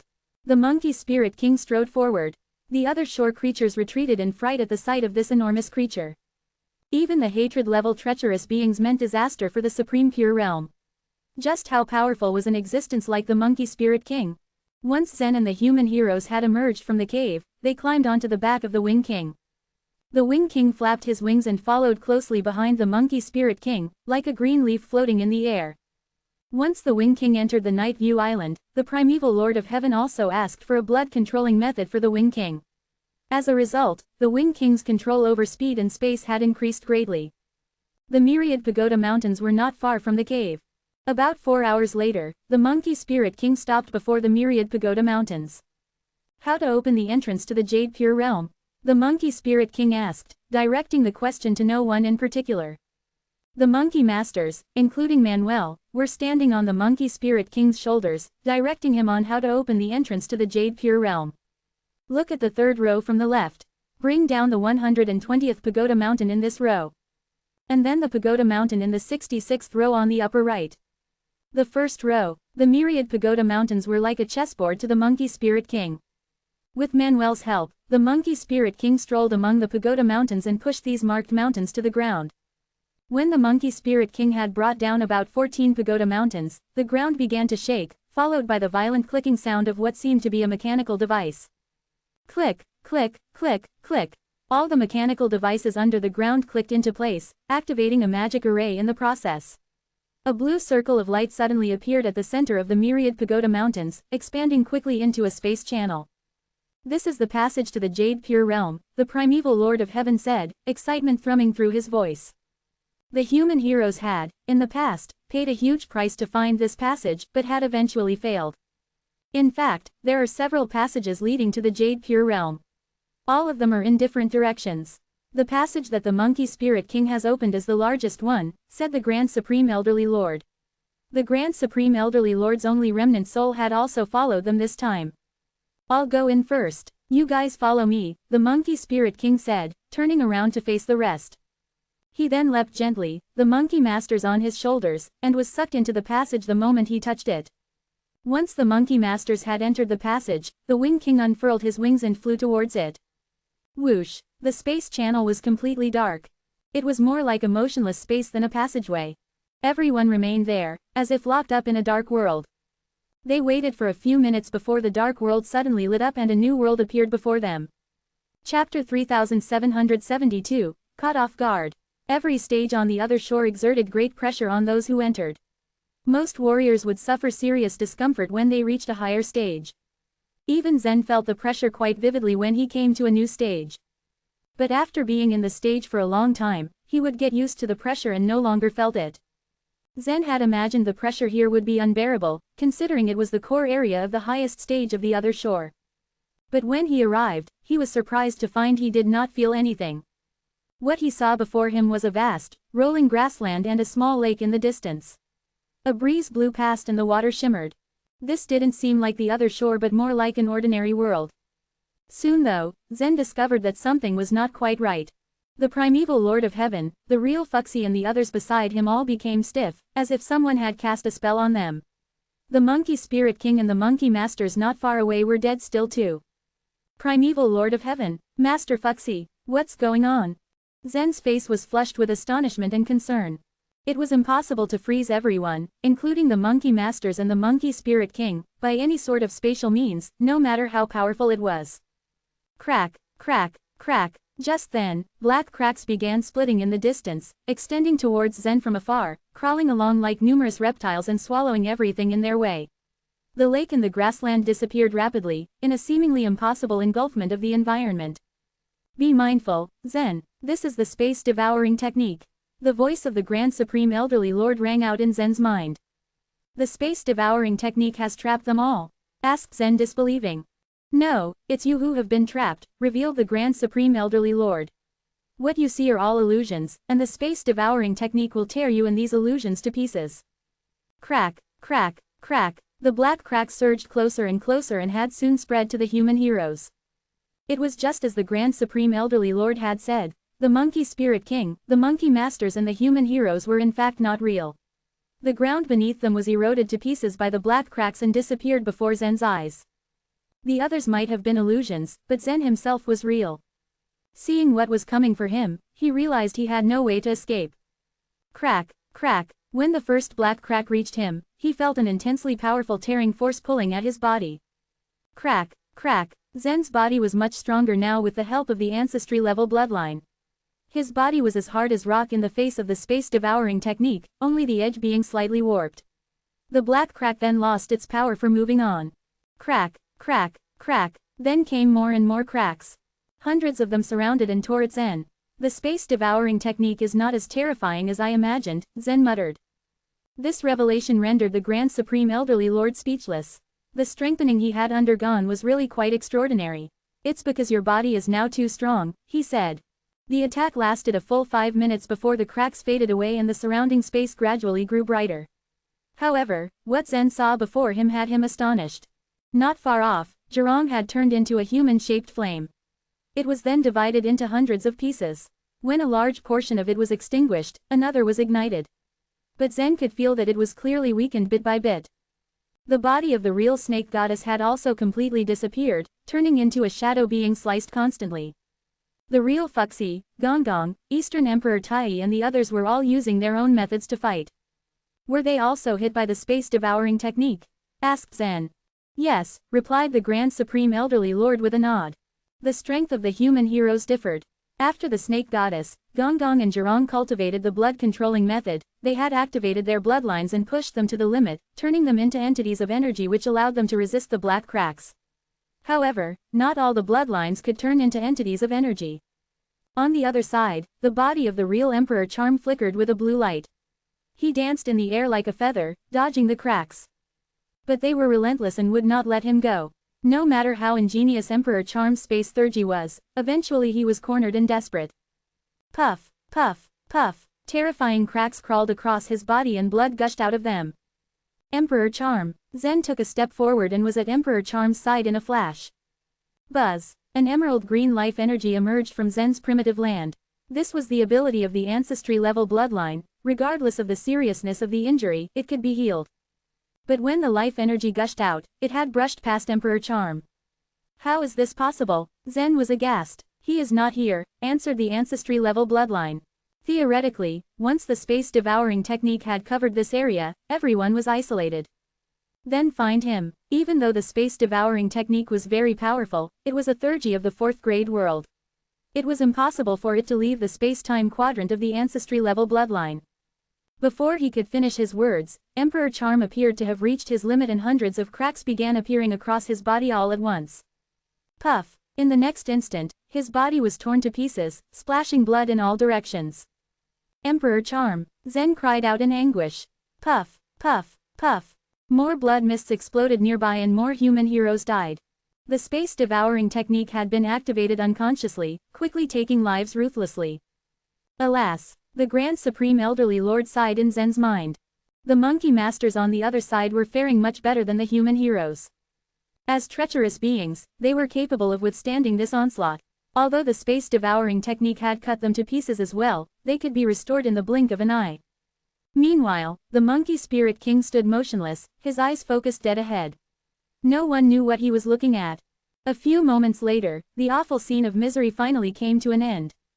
Buzz. The shadow of Snake Goddess flickered, and the once blurry line slowly became clear, returning to her body. She had pushed her bloodline power to the limit to deal with the space-devouring technique. Her face was now deadly pale, and when she saw the blood stains on the ground, any color left in her face drained as well. Splash! Beside the Snake Goddess, a black and white 8 diagrams disc rotated slowly. Fuxie's figure soon emerged from it. He was calm as he faced the space-devouring technique, but noticing the miserable state of the human heroes caused his face to darken. Zhurong, Gonggong, and Eastern Emperor Tai then also recovered their forms. Da, da, the emerald green fragments scattered all over the ground close by began moving. They continued shuffling and gathering together, forming into the Wing King, but much smaller in size. Only a few survived. The primeval Lord of Heaven stepped out from a snow-white light, his demeanor gloomy and heartbroken. Chapter 3773, The Space Guiding Stone. This time, the Snake Goddess, Fuxie, and the others in the chaos didn't join Zen in his journey to the Jade Pure Realm. Including Zen himself, there were a total of 40 humans. The second they stepped into the Jade Pure Realm, 33 of them died on the spot. Only 7 remained. Everyone was shocked, but they couldn't say they were surprised. Well, is this one of the techniques of the Snake Spirit King? The Snake Goddess asked sadly. Yes, the Grand Supreme Elderly Lord said it was called the Space-Devouring Technique, Zen answered in a low voice. Just then, the Grand Supreme Elderly Lord's soul floated out from Zen's head. This is the theurgy of a holy item named the Space Guiding Stone, he explained. The Snake Spirit King has been prepared. Has the Snake Spirit King been hiding here all the time? Fuxie asked, whipping his head alertly. The surrounding environment was as quiet as ever. No one could sense the auras of treacherous beings. The Grand Supreme Elderly Lord shook his head. He doesn't even need to be here. With the limited omnipotent stone, he monitors everything that goes on in the Jade Pure Realm, including our current conversation. Is the limited omnipotent stone really so powerful? Fuxie's eyes widened in disbelief. The Grand Supreme Elderly Lord huffed. I already mentioned this before we set out. You weren't listening carefully. He had found out about some of the Snake Spirit King's methods through Elder Shui. In addition, he had been lurking in the Jade Pure Realm for so many years, so it was only natural he learned about some of the Snake Spirit King's theurgies, but he didn't know them all. Before we had set out, I knew that this trip would be riddled with danger, but I didn't expect that we would have to suffer such heavy losses, the primeval Lord of Heaven said with a pained expression. The Grand Supreme Elderly Lord was much calmer. Since their souls are kept in the civilization artifact, they would be onlookers like me now. If the chaos was truly destroyed, or even downgraded, all the creatures in the chaos would be killed. The humans here had lived for a long time, so it didn't really make any difference if they died sooner or later. Despite that fact, everyone still wallowed in despair. Just then, Eastern Emperor Tai noticed something stirring in the distance. What's going on over there? When everyone turned to look, they saw the Monkey Spirit King waiting for the other treacherous beings to recover. As Cornelius's former companion in battle, how could he not know about the space-devouring technique? Yet it didn't matter how powerful the space-devouring technique was, because it couldn't harm a treacherous being. Thus, the Monkey Spirit King only needed to wait patiently for the Monkey Masters to recover. However, the Monkey Spirit King was looking straight at Zen with an unreadable expression. Then, he turned around abruptly and ran away, followed by the Monkey Masters. His huge body should have made the earth tremble when he ran. However, Zen and the others didn't feel the vibration. There was no sound or aura fluctuation. If Eastern Emperor Tai hadn't accidentally seen it, Zen and the others wouldn't have noticed them running away. What happened? Why is the Monkey Spirit King running away? Gonggong asked curiously. Damn it, we have to catch up. Let's go, the Snake Goddess cried in disbelief, poised to run after them. It hadn't been easy, gaining the support of the Monkey Spirit sect. They weren't going to let them go so easily. Whoosh, whoosh, Fuxi, Eastern Emperor Tai and Zen were already rushing towards the receding figure of the Monkey Spirit King. Although Fuxi and Eastern Emperor Tai had consumed a large amount of bloodline power resisting the space-devouring technique, they still managed to rush after the Monkey Spirit King with incredible speed. At the rate they were going, they should have caught up to him in the blink of an eye. However, even as they were dashing across the Jade Pure Realm, something strange happened. The distance between them and the Monkey Spirit King did not close, but instead grew bigger and bigger, until the Monkey Spirit King had disappeared from their sight. Meanwhile, it looked like they were running in place. There is something strange about the space here. Fuxi spoke, stretching out one hand. Splash! Hundreds of black and white 8 diagrams marks shot into the distance. However, the 8 diagrams marks stopped abruptly before they could get very far. It's the space wall. Break it! Boom! Boom! Boom! The black and white 8 diagrams marks exploded along the surface of the invisible space wall. The invisible wall didn't budge, even after Fuxi's vicious attack. Buzz! Eastern Emperor Tai also joined in on the action. As he gently pinched his fingers against each other, a sword suddenly materialized in his hand. Raising his arms above his head, he slashed his blade downwards, slicing at the invisible wall. The golden light streaked along the surface of the space wall, forming a golden river that was several hundred feet long. If there was nothing in its way, the golden river would have reached thousands of miles away. One could only imagine how much power was contained within it. However, no matter how powerful the golden river was, it stopped silently the moment it touched the space wall. It couldn't move in the slightest, as though the invisible wall were a dam that blocked it. How is this possible? Eastern Emperor Tai's face fell. This is the space guiding wall, the Grand Supreme Elderly Lord explained calmly. You, as well as your attacks, can only approach the space wall as much as you want, but you won't be able to touch it. This didn't mean the space wall was unbreakable, but that there was a rule which prevented any attacks from reaching it. Is this also the ability of the space guiding stone? The snake goddess asked, frowning deeply. Yes, the Grand Supreme Elderly Lord affirmed with a nod. Previously, he had repeatedly emphasized the power of holy items. However, the human heroes had mastered the blood-controlling method, and their strength had enhanced greatly, which boosted their confidence. They were all under the impression that these so-called holy items were just stronger other shore tokens and wouldn't be as strong as the bloodline power. However, no one expected that upon arrival, most of them would drop dead. Zen silently approached the invisible wall and reached out his finger. As his finger approached the space wall, something strange happened. It should have touched the space wall, but he couldn't feel anything. Stranger still was the fact that half of his finger seemed to squeeze into the space then abruptly disappear. When he withdrew his hand, it quickly returned to its original state. I'm afraid it's not going to be easy to break the space wall, the Grand Supreme Elderly Lord said as he watched Zen poke at the wall. As he was speaking, Zen had already launched himself right into the space wall, crashing into it. Then, his body seemed to distort, as though he was being squeezed along the edge of the wall. However, he felt no pain, nor was he injured in any way. This distance is enough. Break the wall. Zen's voice came from the edge of the wall. This wall built by the space guiding stone was indeed very ingenious.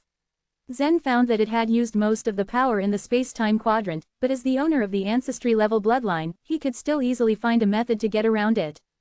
Zen suddenly twisted his body like a snake, and at the same time, the invisible space wall began to twist like the rippling water. Crack, crack, crack, deafening sounds of glass being shattered rang, and the space wall twisted a few times before crumbling into countless pieces. The invisible barrier had disappeared, but the scenery in the distance did not change at all. But since it had taken them some time, the Monkey Spirit King was long gone by now. Chapter 3774, Disappearing. The Jade Pure Realm was still peaceful, even though everyone was depressed. Most of them were dead, and their biggest supporter, the Monkey Spirit King, had escaped. What on earth was going on? What should we do now? I'm afraid we can't stand our ground against the Snake Spirit Sect without the help of the Monkey Spirit Sect, Gong Gong said. Should we leave the Jade Pure Realm first? Zhurong asked. Some of them had thought of giving up. It was not their fault. The support of the Monkey Spirit Sect was a prerequisite if they wanted to take this action. Without it, there wouldn't be any plan. It would be best for them to retreat first and then take a decision. The Grand Supreme Elderly Lord said, the exit of this passage is on the other side of the Jade Pure Realm. Now that the Snake Spirit King is exclusively targeting us, I don't think he will let us go. Then we can't retreat, said the real Fuxi, looking straight ahead. I don't know what the Monkey Spirit King saw and why he had to run away. But he is huge, and we can find him by following the traces that he has left. The snake goddess had calmed down enough to think straight and find a solution. The Monkey Spirit King is extraordinary but also very reckless. It looks like the Snake Spirit King will kill him soon enough. Eastern Emperor Tai sighed helplessly. Let's start looking for him, Zen said. Swoosh. The Wing King flapped his wings as he remained beside Zen. The 7 people, including Zen, the primeval Lord of Heaven, Eastern Emperor Tai, and the Snake Goddess, climbed onto the Wing King's back. With a flash of his wings, he turned into a cyan shadow and shot into the air. Hundreds of miles into their journey, they found a number of low mountains and rivers. There were also a few other shore creatures that had been born there and that still lived there, but they were very docile. They didn't have the slightest intention of attacking Zen and his companions when they spotted them making their way through the air. If the other shore realm warriors were to be sent here, none of them would believe that this was the Jade Pure Realm. There are footprints. These are the Monkey Spirit King's footprints. Follow the footprints. There were huge footprints on the ground. Only a huge creature like the Monkey Spirit King could leave such giant footprints. So the Wing King followed this footprint trail. The Wing King was so fast that he had covered 500 miles before long. There were lots of footprints along the way, but the Monkey Spirit King was nowhere to be seen. The scenery began to change the moment they reached a distance of about 800 miles. The green color was gradually replaced by a gray-white and a large area of gray stones were exposed on the ground. There were still footprints that were clear enough to attract their attention. The footprints are still here.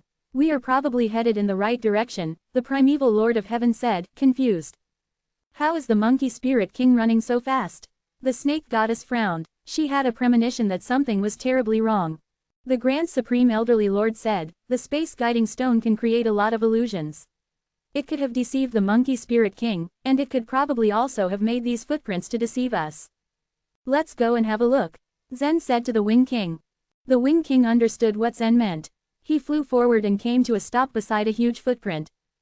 Zen walked up to the edge of the footprint that was as huge as a lake. He put his hand into the pit from the edge where he was standing, then closed his eyes and began to analyze the energy structure within the pit. He did not sense an aura belonging to any treacherous being. What he did find was a trace of remnant space power. He suddenly opened his eyes and said in all seriousness, I'm afraid these footprints have been created by the Space Theurgy, not the Monkey Spirit King. Someone has deliberately led us to the wrong path. The Snake Goddess exclaimed. Well, it does look like the Snake Spirit King is playing tricks on us, doesn't it? Fuxi said, looking warily around. Nervousness rippled through everyone present. All sorts of methods had been used to target them ever since they had stepped into the Jade Pure Realm. This was bad news. Zen, come back here. We need to leave, said the Wing King. Once Zen jumped onto the back of the Wing King dived and flew to the other side in a huge arc. Now that Zen had seen through the origin of these footprints, the Wing King was naturally backtracking to avoid any danger. But they had barely traveled a few dozen miles when the sight of another huge footprint caused everyone's faces to darken. Someone is doing this on purpose, the Snake Goddess said through gritted teeth. I agree, it does look like someone is trying to make a fool of us. Zhurong said. He was so furious that his eyes had reddened with rage. The Wing King's wings trembled and he changed direction. But yet again, they had barely flown 10 miles in the new direction when another huge footprint made an appearance. Ignore these footprints. Grand Supreme Elderly Lord, please lead the way. Let's move towards the center of the Jade Pure Realm, Zen said suddenly but sternly. The footprints shouldn't have been used as reference objects. Their persistence in avoiding the footprints had played a huge role in their getting lost. Aren't you going to find the Monkey Spirit King? Asked the Wing King. There is no way to find him. So that's the only thing we can do at the moment, Zen replied. The Wing King didn't change direction and continued to fly onwards. He ignored the footprints, irrespective of how many of them continued to appear. In the heavenly square city, 2 stones appeared above the Snake Spirit King's head. One was an amber, diamond-shaped gem. This was the limited omnipotent stone. The other was a light blue triangular gem, and this was the space guiding stone, also one of the holy items. Through the limited omnipotent stone, the Snake Spirit King could see everything in the Jade Pure Realm, right from tiny particles of sand to the Monkey Spirit King who was running crazily in all directions. He could tap into any secrets and all details. The space guiding stone could change the space of any area at will. It could easily create a large space sink, forming a huge footprint. To the Snake Spirit King, the scene was like a cat playing with a mouse. The previous space-devouring technique had also been released by the Snake Spirit King. He didn't need weak opponents, and it was obvious that the weaker ones would be eliminated. Buzz, buzz, buzz. Every time the space guiding stone flashed, a footprint would appear in front of Zen and his group. But they ignored them and continued to move in the established direction. Are you no longer affected by the footprints? It's not interesting anymore, so I will go ahead and kill a few more. The blue light on the space guiding stone began to flicker violently. A number of large blue space owls formed out of nowhere and shot towards the Wing King. According to the Snake Spirit King, he would torture this group of people and in the end, only one of them could survive. Swish, swish, swish. The space owls were too powerful for ordinary Eternal Realm warriors to face and deal with. The Wing King, feeling the power of the space owls, began to rapidly wave his wings and flew forward at an incredible speed. But he was still unable to escape the scope of the space owls. Puff, puff, puff. The space owls smashed everything that they enveloped. After all the space owls had shot out to hit everything, the Snake Spirit King consulted the limited omnipotent stone again. What he saw there left him stunned. Zen and his group had disappeared in the limited omnipotent stone. Chapter 3775, Deception. The Snake Spirit sect had the 10 holy items to thank for their success in dissolving the other 3 sects in the chaos. Each holy item, after all, accorded exceptional power. The evil bead was far stronger than any other shore tokens. The space guiding stone could control space at will. The limited omnipotent stone was even more powerful than the 2 others. With it, the wearer could see and know everything within a closed area.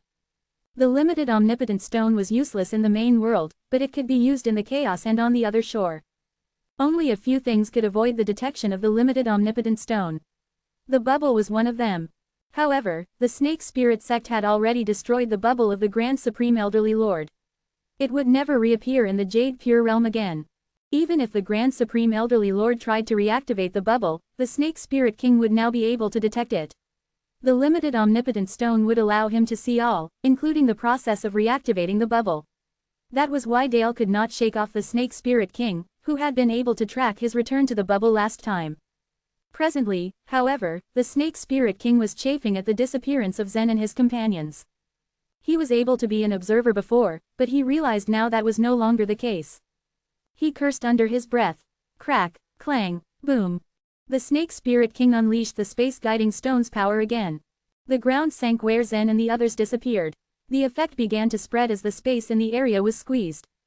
Stones turned into fine powder, then condensed into balls. They shrank until their properties were altered completely. Creatures living underground were mangled and crushed, ground into fine powder before they even knew what was happening. Cracks began to appear on the ground like a spider web, extending in all directions. 10 miles, 100 miles, 1,000 miles. Soon enough, everything within 1,000 miles had collapsed, replaced by only a huge pit. A wise lizard at the edge of the pit had witnessed the entire thing. He stared in disbelief at the sudden crater in front of him. He was from a mighty race in the Jade Pure Realm on the other shore. His race had survived all this time by gaining a foothold in the Jade Pure Realm despite the treacherous beings that overran it. His blood ran cold as it dawned on him that their home had been violently decimated just now. Everything had been destroyed in a flash. Whoosh! The lizard scrambled into the pit at an extremely fast speed. All that was left there was some kind of colorful powder. He could detect no auras anywhere. The terrifying pressure had wiped out everything. It seemed even the Patriarch, the 8 strong warriors who could fight off resentment-level treacherous beings, and the prophets had all been killed. No one else had survived. The lizard started screaming in despair.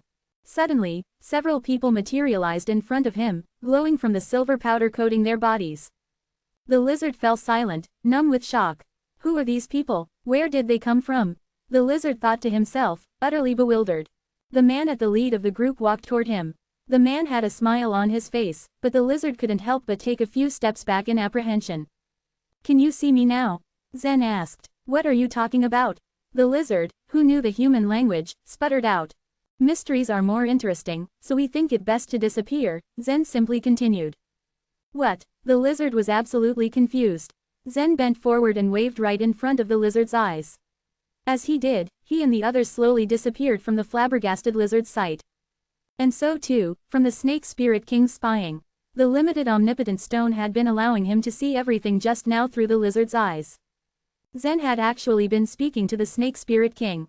If the Snake Spirit King was irritated before, now he was consumed with pure wrath. Rumble, rumble, rumble, the heavenly square city began to shake. Sewell rushed to the Snake Spirit King's side. My king, what happened? Sewell asked. Those people have escaped, the Snake Spirit King snarled. Sewell looked confused. I thought letting them escape was part of your plan. They escaped right under my nose and out of sight of the limited omnipotent stone. The Snake Spirit King snapped. Sewell drew a sharp intake of breath and stiffened. He understood immediately, being the Snake Spirit King's capable assistant. But how could they have evaded the limited omnipotent stone? What kind of abilities did they have? Find them, now, the Snake Spirit King roared. Sewell promptly slithered away and into action. It didn't take long before over 100 snake masters and thousands of snake-shaped treacherous beings were deployed from the heavenly square city. Meanwhile, Zen and his group remained on the move toward the west. The Wing King had offered to simply fly them toward their destination, but Zen had declined. The space deception method can counter the power of the limited omnipotent stone, but it is very unstable. We have to avoid using other powers of space, Zen explained. A certain level of stability had to be maintained, or else they would be exposed to the Snake Spirit King again. After I cultivated the blood-controlling method, I thought my understanding of space had risen to an unreachable level. But I see it's still nothing compared to yours, the Wing King sighed. The limited omnipotent stone and the space deception method were theurgies that the Wing King couldn't understand. We are fighting against an almost invincible opponent. If we can't even get rid of his monitoring, then we won't stand a chance, the Grand Supreme Elderly Lord pointed out. But you've planned for such a long time and finally have Zen. We're already ahead on that alone, said Fuxi with a smile, optimistic as ever. Right now, they could only walk to where they needed to go, so progress was slow. Fortunately, the space deception method was impervious not only to the powers of the limited omnipotent stone, but also to all sorts of creatures on the other shore. The group soon came across a large race as they passed through a gray area covered in stones. The creatures of the race wore masks and carried huge bone weapons. They looked strong. Such creatures should not be underestimated in the Jade Pure Realm. Zen and the others started walking across their territory unseen. Although the creatures could sense strange auras, they couldn't determine where they were coming from. They eventually just shrugged the feeling off. Fuxi had even accidentally bumped into one of the creatures and made him stagger. But seeing nothing there, the creature simply waved it off as nothing. Soon, Zen and his group had passed through without incident. Chapter 3776, The Space Channel. Thump, thump, thump. The Monkey Spirit King's speed never let up as he gave chase to Sewell on the northwest side of the Jade Pure Realm. The Monkey Spirit King could move at a surprising speed with the gargantuan size. Sewell was just right ahead, with the human heroes pierced on his back. Some had seen the Monkey Spirit King coming to save them and were already reaching out to him. The Monkey Spirit King remained loyal to those he trusted. These human beings had saved him. He definitely wouldn't allow the Snake Masters to capture them. Not on his watch. Dong, dong, dong. The Monkey Spirit King's footsteps were so heavy, and the surroundings vibrated visibly every time his feet landed on the ground. The other shore creatures in his path grew pale upon seeing him approach. They quickly got well out of the way.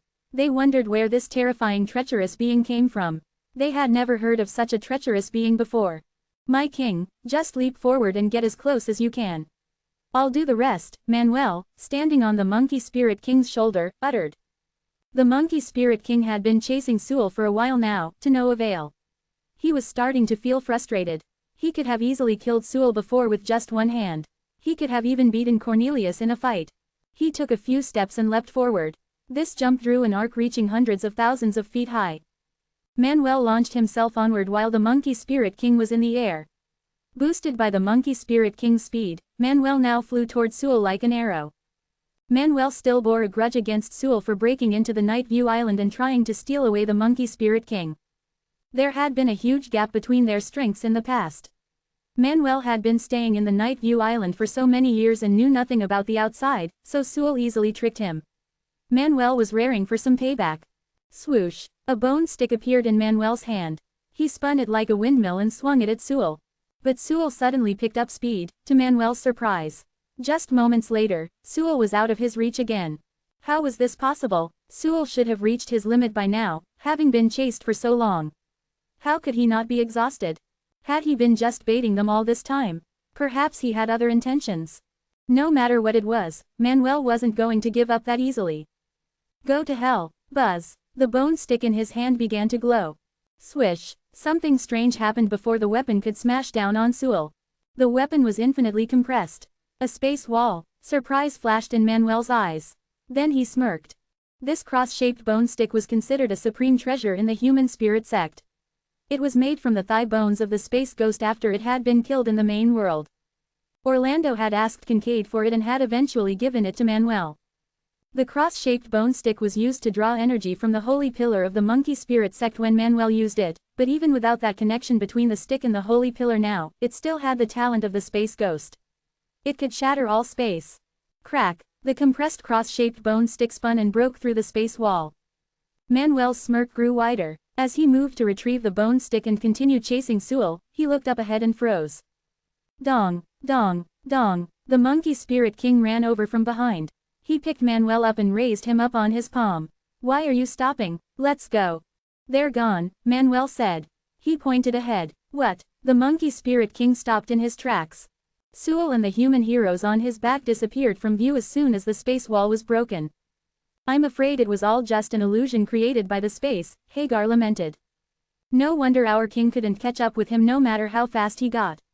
Nerus shook his head. They had been tricked by an illusion all this time. The monkey spirit king stamped his feet in frustration.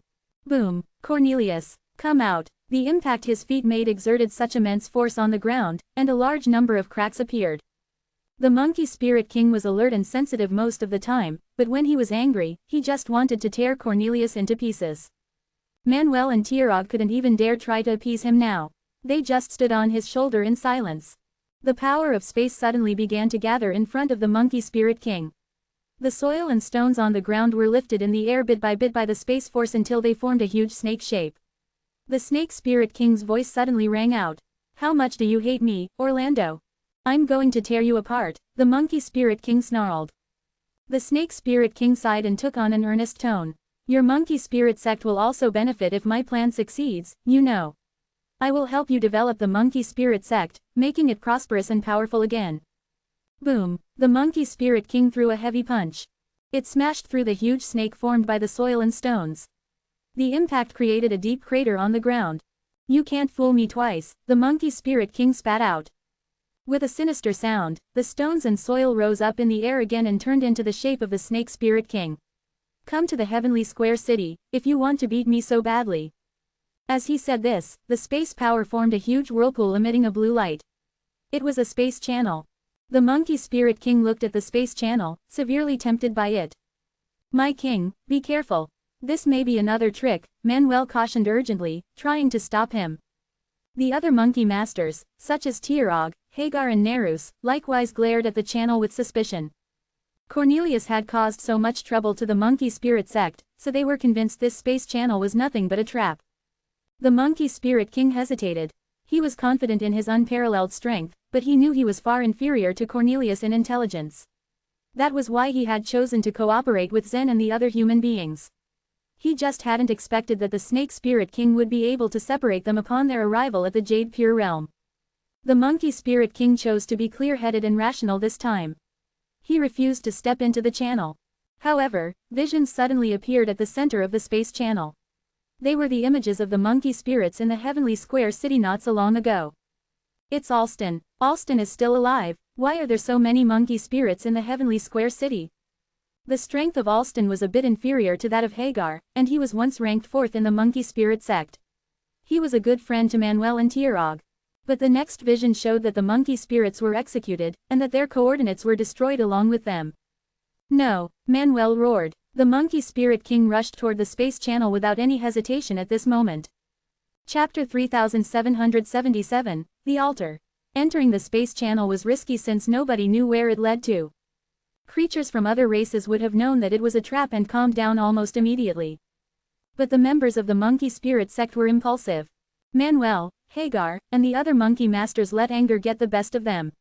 They were determined to tear the snake masters into bits along with the monkey spirit king. The space channel was small and would only take one a few several steps to get through it. But the monkey spirit king had barely entered it when he felt like countless bugs were biting his skin. The monkey spirit king was a powerful treacherous being. Few things could hurt his body. He looked around, confused, but his face darkened as he realized what it was. It's the void dust, he exclaimed. The space channel led to the outside of the main pure sky platform. They realized that they were now in great danger. The sickening sizzle of burning flesh sounded through the channel. The void dust was eroding the monkey spirit king, Manuel, Tirog, and Hagar. They were now 100 miles from the main pure sky platform, making it impossible for them to fly back. Tirog, the monkey spirit king called out. Tirog understood what the monkey spiritual king was trying to say. He was better at space theurgy than the others. So he opened his hands and 2 blue holes appeared in his palms. These holes that he had created were also space channels, but they were different from other space channels. The space channels had been inside Tirog's body for a long time. They were stable and could be summoned at any time. Tirog stretched out a hand, causing a blue hole to expand and transform into a huge space channel. He then turned around and stretched out his hand once again. The other hole appeared above the main pure sky platform 100 miles away from them. My king, let's go inside, Tirog said, but by then, half of his head had disappeared, having been eroded by the void dust.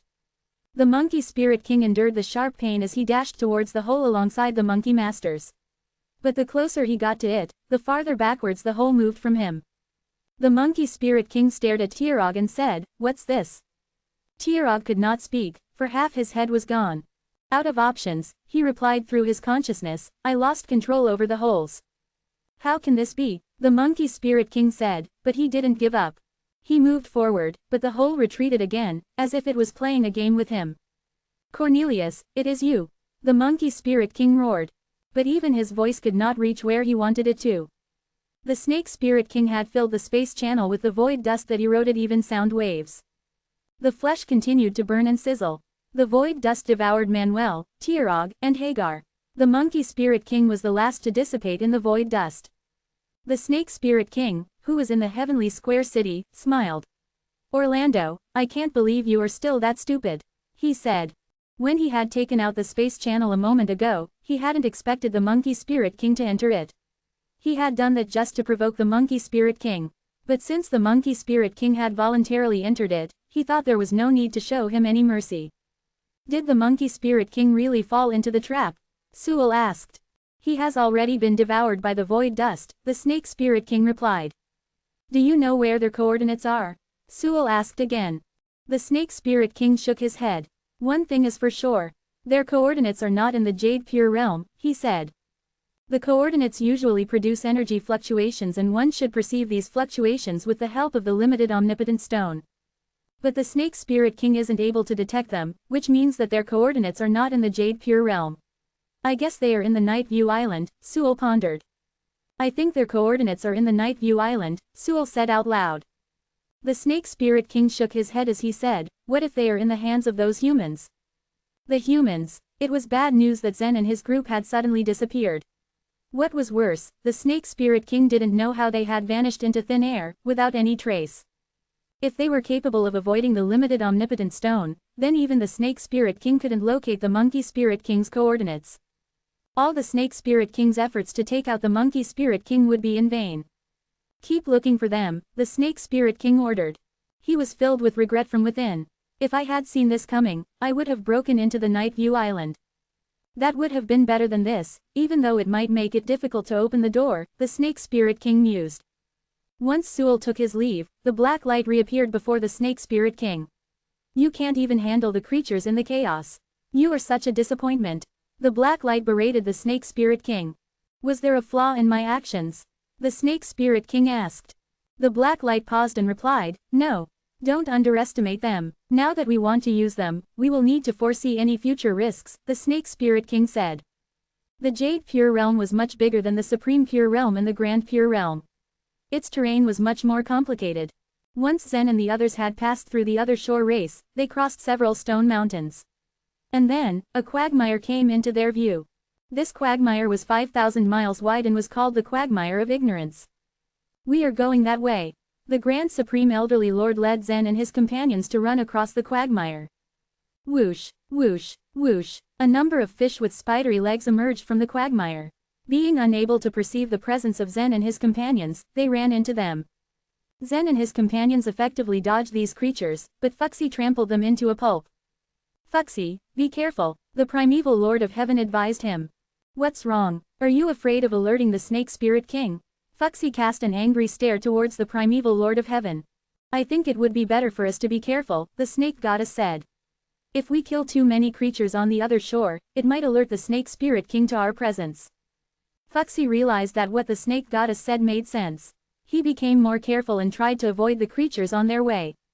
They had traveled for about 2,000 miles above the quagmire of ignorance before they were attacked by the winged, poisonous insects.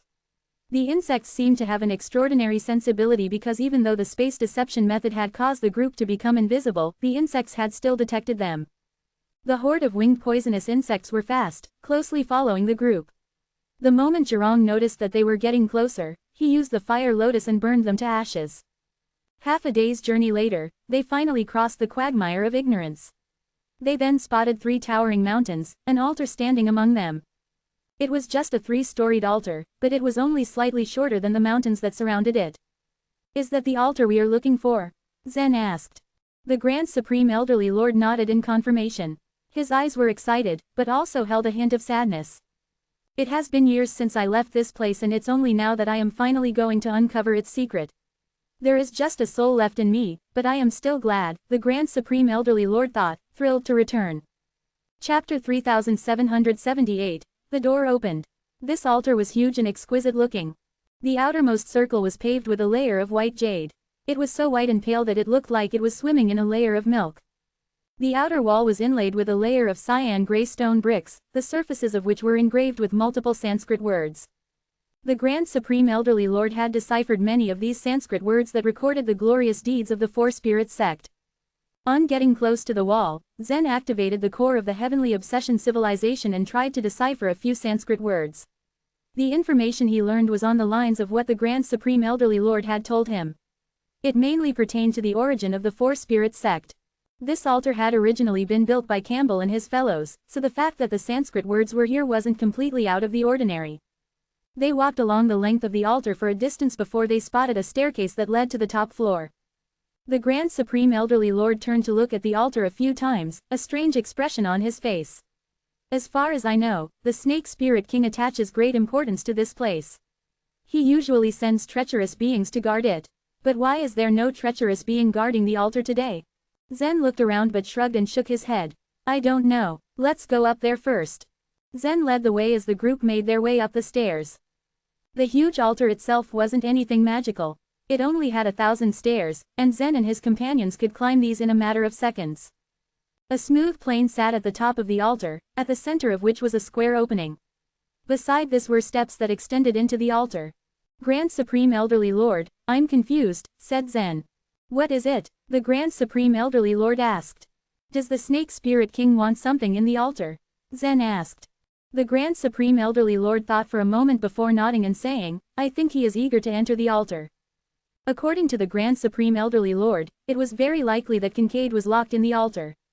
The Bird Spirit King, in the Four Spirit sect, was kind enough to remain neutral. The Monkey Spirit King was powerful, but he was reckless. Only Kincaid and the human spirits were the strongest opponents of the Snake Spirit King. In that case, why doesn't he break the altar? Zen asked, confused. The Grand Supreme Elderly Lord shook his head. I don't know, he said. I think there are a few possibilities, said the Snake Goddess. 1. This altar is special, and the Snake Spirit King can't open it. 2. It might need a unique way to open it, and using brute force will cause loss. 3. It could also be that there is something in the altar that the Snake Spirit King is afraid of, which is why he doesn't dare release whatever's in the altar. I don't think your third point is right. After all, the Snake Spirit King has defeated the other 3 sects. Could anything in the entire chaos scare him? Gong Gong, who was silent all this time, suddenly bit out a retort. Zen was thoughtful as he responded, that's not necessarily true. This war is no longer related only to the Four Spirits sect. Beings of the higher level have now gotten involved. Perhaps someone can restrain the Snake Spirit King. Whatever it is, we'll know when we open the altar, said Zhirong. Zen made to walk down the steps that led into the altar. The moment he set foot on the steps, he felt the viscosity of the space below him, as if a strange power of space held reign within this square opening. He was confused, but decided not to take it seriously. But in the heavenly square city that was tens of thousands of miles away from here, the space-guiding stone of the Snake Spirit King began to flash. How have they reached the altar so fast? The Snake Spirit King said, agitated. He had thought that Zen and his group would try to hide from him for a while. He hadn't expected them to go straight to the altar. He had originally intended to remove all other obstacles before expecting Zen to open the altar alone. His goal hadn't been fully achieved, but at least Zen would open the door of the altar himself. Boom! A huge crack sounded from above the heavenly square city, blooming through the sky before the city once again shattered into pieces. Gather all the snake masters and follow me to the altar. The Snake Spirit King's voice echoed through the space. The snake masters and the treacherous beings that had been sent out began to gather at the altar, while the Snake Spirit King personally led the elites of the heavenly square city towards it. There were more than 1,000 steps inside the square opening. Zen walked down, feeling the space to be more viscous than he had expected it to be. The snake goddess noticed Zen's hesitation and asked, "What's wrong?" Instead of answering, Zen stopped and closed his eyes, lost in thought. A few minutes later, he opened his eyes again, now wary. There is a layer of space-enchanted barrier here, a very thin one. Where is it? Why can't I feel it? I don't feel it as well. The primeval Lord of Heaven and the others were confused. I feel it, just a little though, said the Wing King. The Wing King's bloodline talent was related to space, which meant that he was more sensitive to space. This space-enchanted barrier is similar to the aura of the space-guiding stone, said Zen. Has it been set up by the Snake Spirit King? The snake goddess asked. I think so, Zen said, nodding. That's going to be a problem, Zhurong said, his eyes widening. Let's stay outside to keep an eye on things here and let Zen get inside, the primeval Lord of Heaven said decidedly. Having come this far, they were now ready to sacrifice themselves. Everyone were to stay outside, while Zen continued to walk down the stairs. When he reached the bottom of the stairs, a stone door appeared before him. It was simple and crude, as if made of a stone that was cut out by an axe at random, its surface covered in marks. At the center of the stone door was a circular metal disc, in the middle of which was a small keyhole. This is the door of the altar, said the Grand Supreme Elderly Lord. This door seems very simple, as if it can be opened with just a push. Zen smiled. The Grand Supreme Elderly Lord said, your strength is far greater than mine, but I don't think you can open this door. Back in the day, the Grand Supreme Elderly Lord had also reached the door and tried all sorts of methods to open the door. He had failed. Zen would obviously not use brute force to open the door. He lifted his wrist gently, causing the Sumeru space to begin to unfold. A bronze key appeared suddenly. He grabbed the key and inserted it into the metal disc. Crack! A voice sounded from the stone door. Buzz, buzz, buzz. The door was then pushed inward, a gust of cold wind blowing out and a layer of white frost instantly enveloping Zen. Zen was fine. The blood vitality in his body moved around from within, the white frost having disappeared. He looked inside to find a snake-shaped road made of ice, and countless white light dots floating on both sides of this road. A huge cold prison, Zen muttered, awed at this sight. Zen had seen a lot of cold prisons in the upper field of the blooming jade stage. But they had been tiny compared to this one. The cold prison before him was different.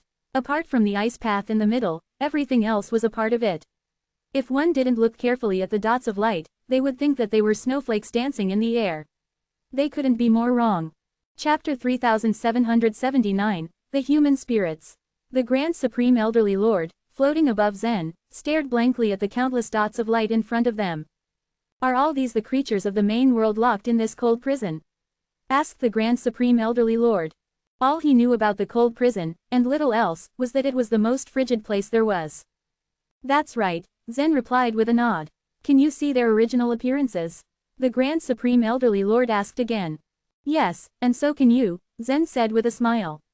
A ball of green light burst out from the civilization artifact of the Heavenly Obsession civilization in the primitive land. A whirring sound began to hum within the core of the Heavenly Obsession civilization in the blooming jade stage. Buzz. The eyes of Zen and the Grand Supreme Elderly Lord now glowed with a green light. The core of the Heavenly Obsession civilization could decipher the cold prison quickly. That was why it took only a moment for the original appearances of the countless light dots to become visible to Zen and the Grand Supreme Elderly Lord. What a unique ability! It assessed the light dots and restored them just like that. The Grand Supreme Elderly Lord exclaimed in awe. His eyes widened, however, when he realized what he was now looking at. Are these human spirits? He sputtered out. Zen nodded. It was almost impossible to distinguish between human spirits and human race from appearance alone. However, since the 77th chaotic era, only the Grand Supreme Elderly Lord had set foot in the Jade Pure Realm, so he knew it was impossible for any other human to be here. These human spirits must have been in the cold prison for many years. They were wrapped in the same golden armors and lay side by side, motionless on the ground. I'm afraid these human spirits may be dead, the Grand Supreme Elderly Lord said gingerly. I don't think so. Zen shook his head. I know of a giant who survived the cold prison in the upper ice field of the blooming jade stage, and his strength was far inferior to that of human spirits. The giant Pompeo was born after the change of abstruse energy world. He was powerful as a creature of that world, but he was much weaker than the human spirits. If Pompeo could emerge from the ordeal safe and sound, so, too, could human spirits. You could know for sure if you check the cold prison yourself, but I don't know if your body can withstand it, the Grand Supreme Elderly Lord suggested with some hesitation in his voice. The power of the cold prison was overwhelming. It literally could freeze everything. Zen wouldn't have dared to enter it in the past. However, Zen's body was no longer the same after the ancestry-level bloodline strengthened it. Moreover, he could also use the abilities of the ancestry-level bloodline. I'll give it a try. Zen was much more confident to take the cold prison on now. He approached slowly and reached out to touch its surface. A burning sensation flashed through him. The pain lasted only for a split second, however, as his entire body turned to ice on the spot. Swoosh! The cold prison not only froze every tissue in Zen's body but also affected his inner world. The frigid air went straight into Zen's cinnabar field and started seeping through the blood-colored sky. Left unhampered, it would be enough to freeze the entire primitive land and kill most of the creatures living in it. It never got to that point, however. The moment the cold air invaded, the ancestry-level bloodline had immediately launched a counterattack. Energy spiraled and gathered in the center of the blood-colored sky, forming a golden sun. The freezing mist immediately dissipated wherever the sunlight shone. With the cold air extinguished, light beams rushed out from Zen's cinnabar field. The blazing energy flowed through his body, quickly thawing him. Zen returned to normal, but not without a lecture from the ancestry-level bloodline. Next time, before you do such a dangerous thing, inform me first. Zen hung his head in embarrassment. I had wanted to analyze the cold prison first, but I didn't expect it could freeze me that fast, Zen admitted sheepishly. There's no time for analysis in this place. You have to prepare in advance, the ancestry-level bloodline chastised. Could I enter the cold prison now, though? Zen asked. Yes, you may. The sun in the primitive land now blazed heat throughout Zen's body, enabling him to endure the sub-zero temperatures around him. Zen now stepped into the cold prison with ease. Swoosh! The low temperature of the cold prison was offset by the high temperature in Zen's body, ending in a neutral state. A thin mist rose from Zen, making him look like a white bear, but he could move freely. Zen walked up to the human spirits and inspected them. They were still alive, with a rich amount of life energy still contained in their bodies. When Zen touched their heads, he discovered, however, that their minds were empty. It was as if they had lost their souls. Well, what have you found out? The voice of the Grand Supreme Elderly Lord suddenly piped up in Zen's mind. His remnant soul wouldn't be able to withstand the cold prison, so he could only hide within Zen. They have lost their souls. Zen frowned and shook his head. Or more precisely, they're treacherous beings. To human spirits, after all, the treacherous beings are their souls. There are no treacherous beings in their minds. These are just living husks. Zen went to check several other human spirits and found only the same situation. I shall go further on and have a look. Zen exited the cold prison and moved along the snake-shaped road. There were golden armored human spirits lying on both sides of the snake-shaped road along the first 1,000 feet or so. From that point on, the human spirits lying on the ground wore cyan armors. It would seem those in the cyan armors were stronger than those in the golden ones. At some point even further on, the human spirits, beautiful women among them, started sporting a variety of luxury clothes instead of armors. Zen went inside the cold prison to check again. Indeed, no souls remained either in the men or the women. Zen continued on along the meandering road. The road grew wider and wider until it diverged into 3 paths. Where the left and right paths ended were visible from this distance. But the middle path was obscured by a gate of carved ice. Zen took the left path. At the end was a burly man seated on an ice throne. He seemed familiar, but Zen couldn't remember where he had seen him before. Zen walked back to the crossroad and took the right path this time. At the end was a woman, again seated on an ice throne. The woman looked very young. She sat sideways on the throne, her legs dangling stylishly from the armrest. When Zen had gotten close enough to see the woman's face, however, his eyebrows shot up in surprise. "Dorothy," he blurted out. Chapter 3780, A Worthwhile Trip. Despite the woman having her eyes closed, she looked just like Dorothy. But the ornaments she wore in her hair, the expression on her face, and the aura she emitted, were completely different from Dorothy's. "Who is Dorothy?" the Grand Supreme Elderly Lord asked curiously. Zen told him about Dorothy's origin and how she had suddenly disappeared. Once he had heard the story, the Grand Supreme Elderly Lord thought for a while. "In that case, I don't think it's a coincidence," he said, still thoughtful. It wasn't rare for two women in the world to have the same appearance. The key point was that Dorothy's origin was mysterious, and she might have something to do with the woman on the throne. Unfortunately, Dorothy had been missing for a while now, and without her presence, it was difficult to confirm the connection between the two. Once he retreated from the diversion, Zen returned to the junction of the three roads and chose to enter the ice gate in the middle. When Zen came into contact with the ice gate, he felt his hands grow heavy. "This door is so heavy," he exclaimed, but then, Elizabeth's words about the cold prisons came to mind. Even after pouring the water from a sea into a cold prison, one could only get a thumb-sized piece of ice. No one knew how much water had been used to condense this ice gate. However, Zen's strength was no longer what it used to be.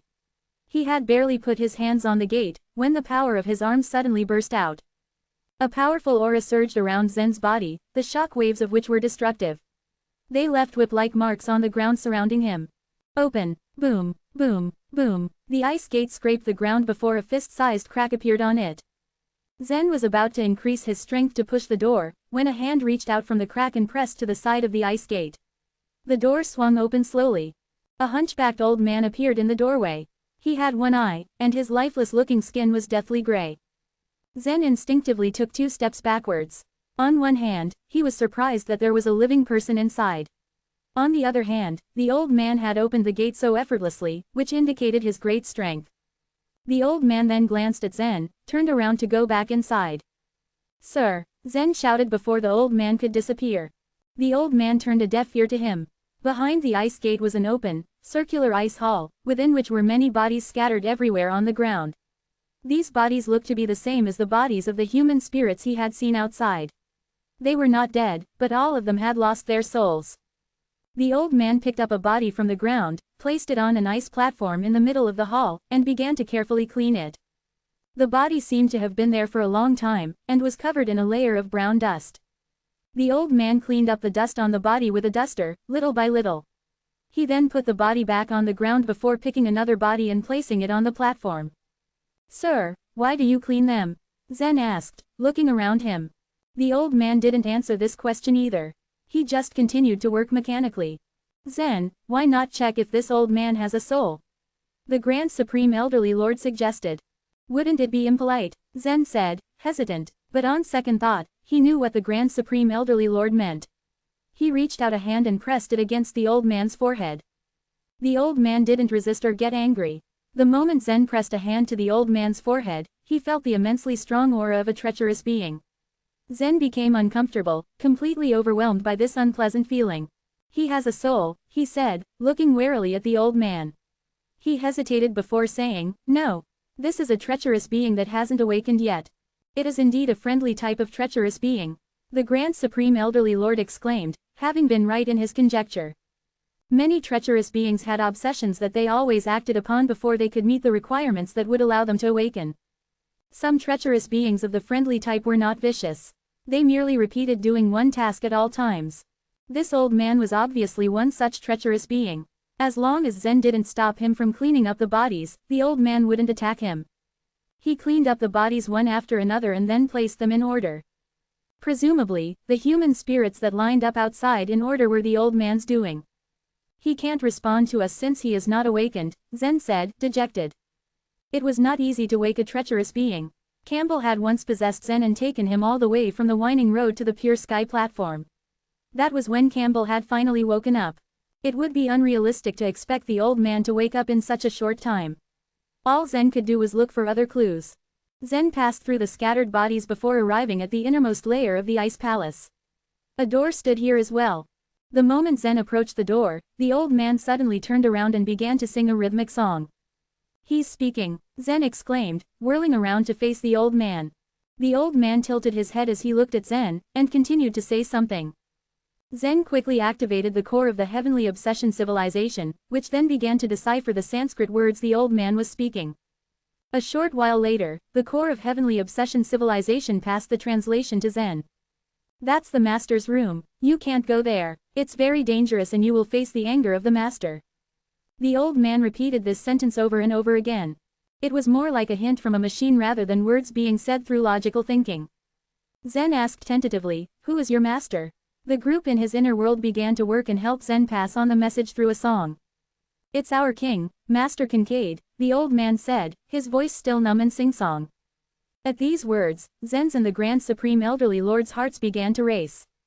Finding Kincaid had been the biggest goal of this trip, and this sentence that the old man had just uttered meant that they had mostly succeeded. "How do you know it's dangerous? Have you been there?" Zen asked again. The old man shook his head. "I have never been in there, but Cornelius had. He died inside." Cornelius, the snake spirit king, died inside. Zen was shocked. If the door of the altar needed the key from the soul city to open it, he should have been the first person to enter it. But why had the snake spirit king been able to enter this place before him? Zen related what he had heard to the Grand Supreme Elderly Lord, who was also lost in thought. The old man's unintentional words had created a strange situation for them. After a long while, the Grand Supreme Elderly Lord said, "What if the snake spirit king had long since known of this key's existence?" "You mean he opened the door of the altar with the key?" Zen said, baffled. The Grand Supreme Elderly Lord nodded before saying, "Yes. If that's the case, then the snake spirit king must want to get something from the human spirit king. But not only did he not get it, he was even killed inside when he was in the form of a treacherous being. And the snake spirit king then secretly put the key back in the soul city." Zen said contemplatively, "This does not make sense. The snake spirit king couldn't have been so confident about my strength," he said. The Grand Supreme Elderly Lord fell silent for a long while before he seemed to figure it out. "The snake spirit king's confidence in you is not because of your strength, but because of your identity." "My identity? What identity?" Zen asked suspiciously. He had thought of the ancestry-level bloodline, but even if the snake spirit king had superb foresight, it was impossible for him to have predicted that Zen would definitely absorb the ancestry-level bloodline. "Your identity is a human," said the Grand Supreme Elderly Lord. "Kincaid might kill people of other races, or any treacherous beings that entered the place. But he might not kill a human.